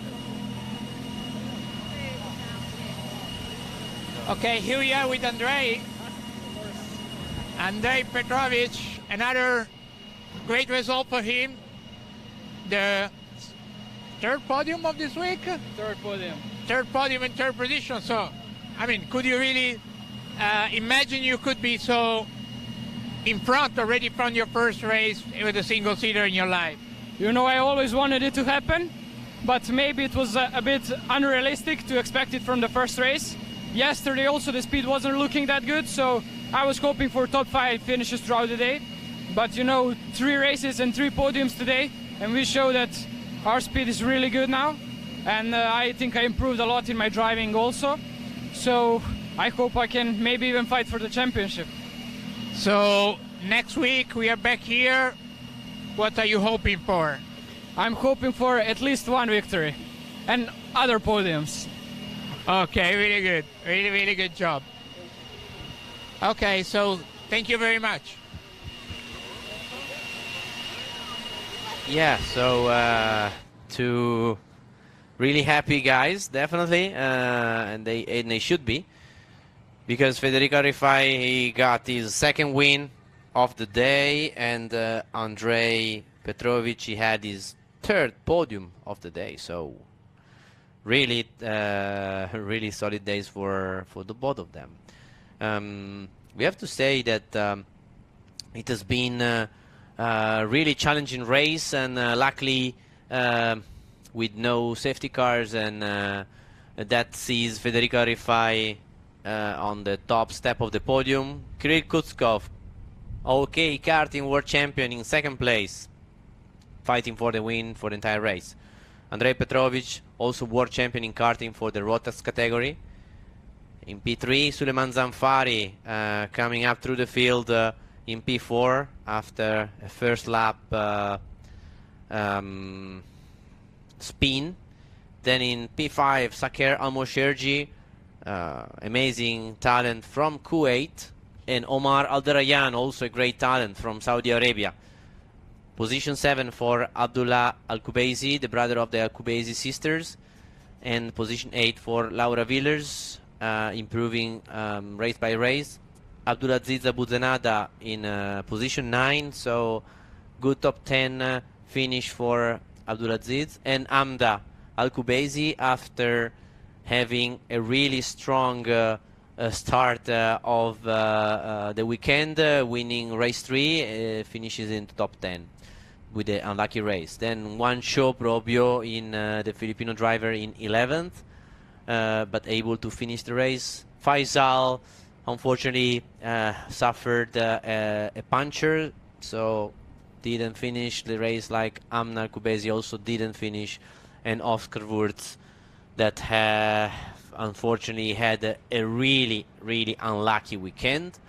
After looking really strong in the trophy event in Bahrain, Oscar has been displaying his talent, his speed, but today was not so lucky, I have to say. It was not his day.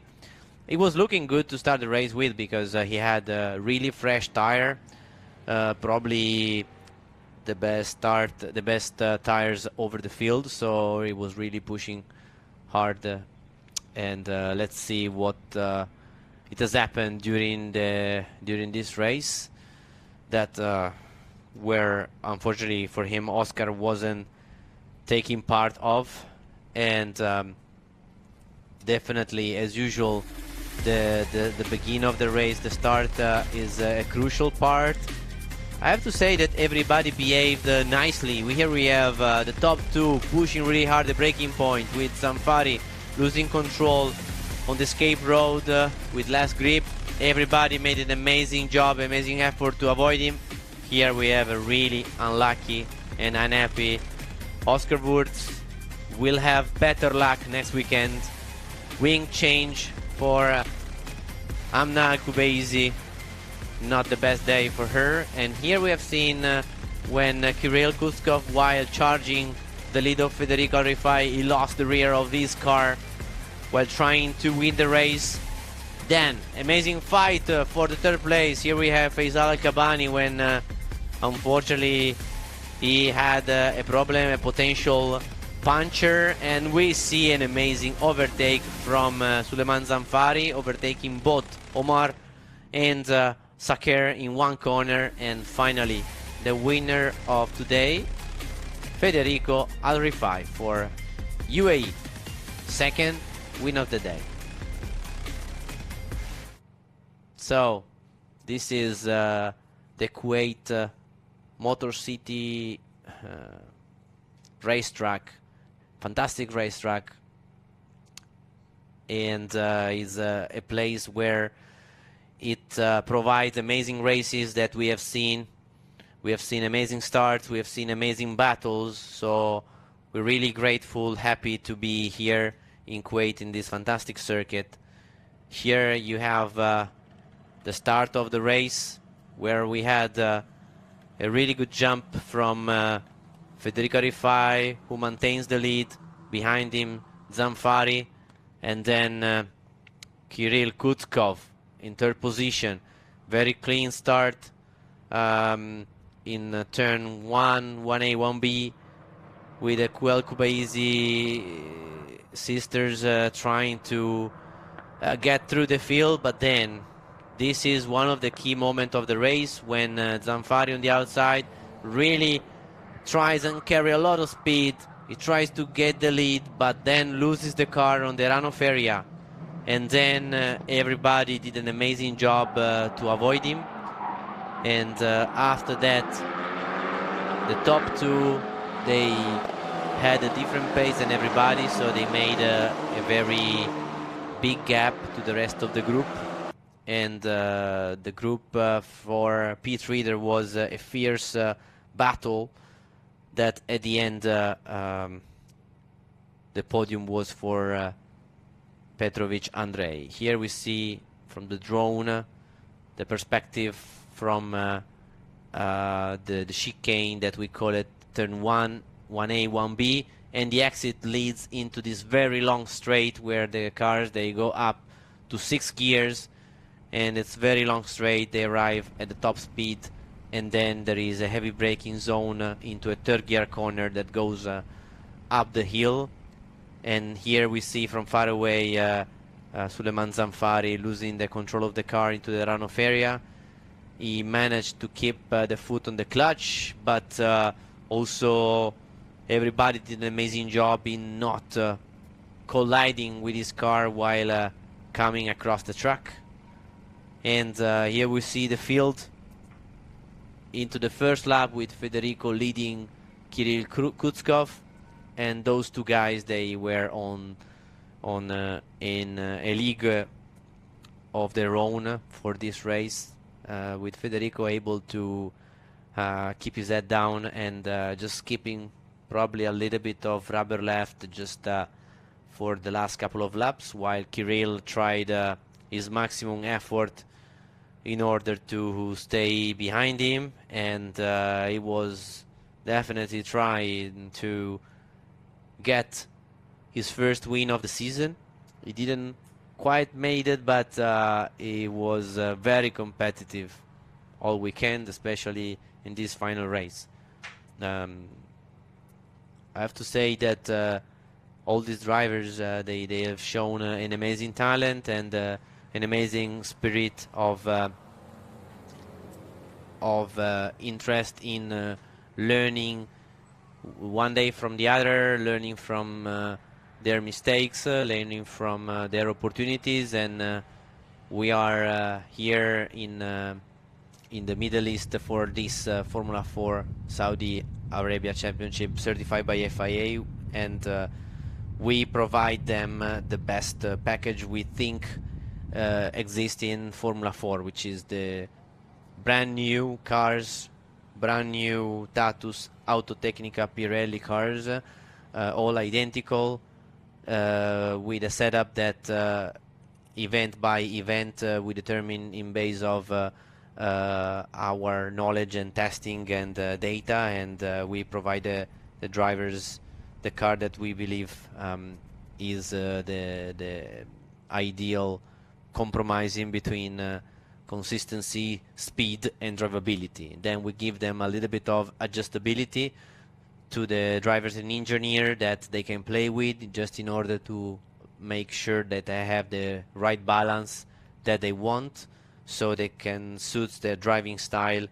And so we also teach them how to refer to the engineer, how to explain the behavior of the car through the session, so they grow up in a professional environment with professional people with motorsport experience that can help them develop their skills, their abilities, since the very beginning of their Formula career, their motorsport career. So even those that are coming from professional karting, still they have a slightly different approach, just because the technical regulation requirements and the way that all the format of the series work in motorsport, in racing cars, it is slightly different than karting. So we try and help the transition from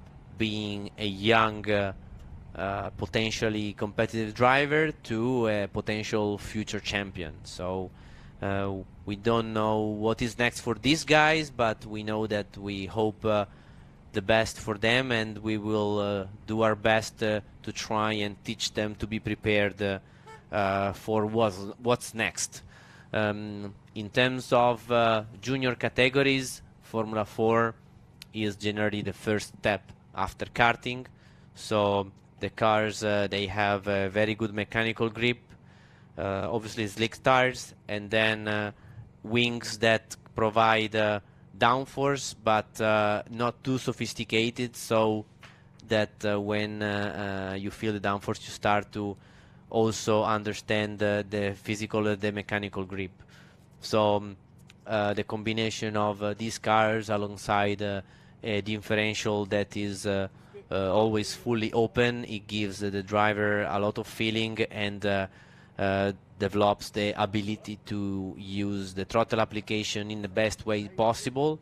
And we also make sure that the configuration of the setups of the cars are multiple, but not so many that the cars can be too different in the regular championship one to the other when they have different setups. In our case, we don't even have this problem because they are identical also from the setup point of view, apart from the fact that all of them were bought at the same time, brand new, and just shaken down a couple of months ago in Bahrain. After Formula 4, then the FIA has designed a format for the drivers to develop their skills, their career, and through the FIA formulas. So the Formula 4 is definitely the first step. There are different championships all around the world. We are really proud to start the Formula 4 Saudi Arabia certified by FIA because it's a new championship, but with some unique regulation, unique ideas that we believe are successful, like the ability to increase the lap time during a race when we have a safety car intervention. Why is that? Because what we want to see this driver learning, we want to see these drivers racing and fighting, so we don't want to see these drivers just sitting behind the safety car for many laps when there is the need for that. So we understand that when there is a need, we have to send the safety car out, but if we have the ability to increase the distance of the race, we do. So they implement this regulation which allows the race director to give up to 3 laps per race when there is a safety car out. So we make sure that all the cars, they have identical fuel level to start with, so they all have the fuel all ready to do these 3 extra laps. In this case, we didn't need to, because this race, this final 4th race was a clean race, but we might have, and we did have other races where we had different situation and we had to use the safety car, and those 3 laps were really useful, so we also had the opportunity to have a good racing. So this is the end of the first round of the Formula 4 Saudi Arabia Championship certified by FIA. We have been in Kuwait. We will be back next weekend, so Friday and Saturday. And so I'm sure that you will be again with us. Thank you, everybody. Thanks the whole organization. Thanks the Thompson family and everybody who have been involved in the championship. Also the drivers, of course, and the production of this live feed. So thank you, everybody, and I'll see you next weekend.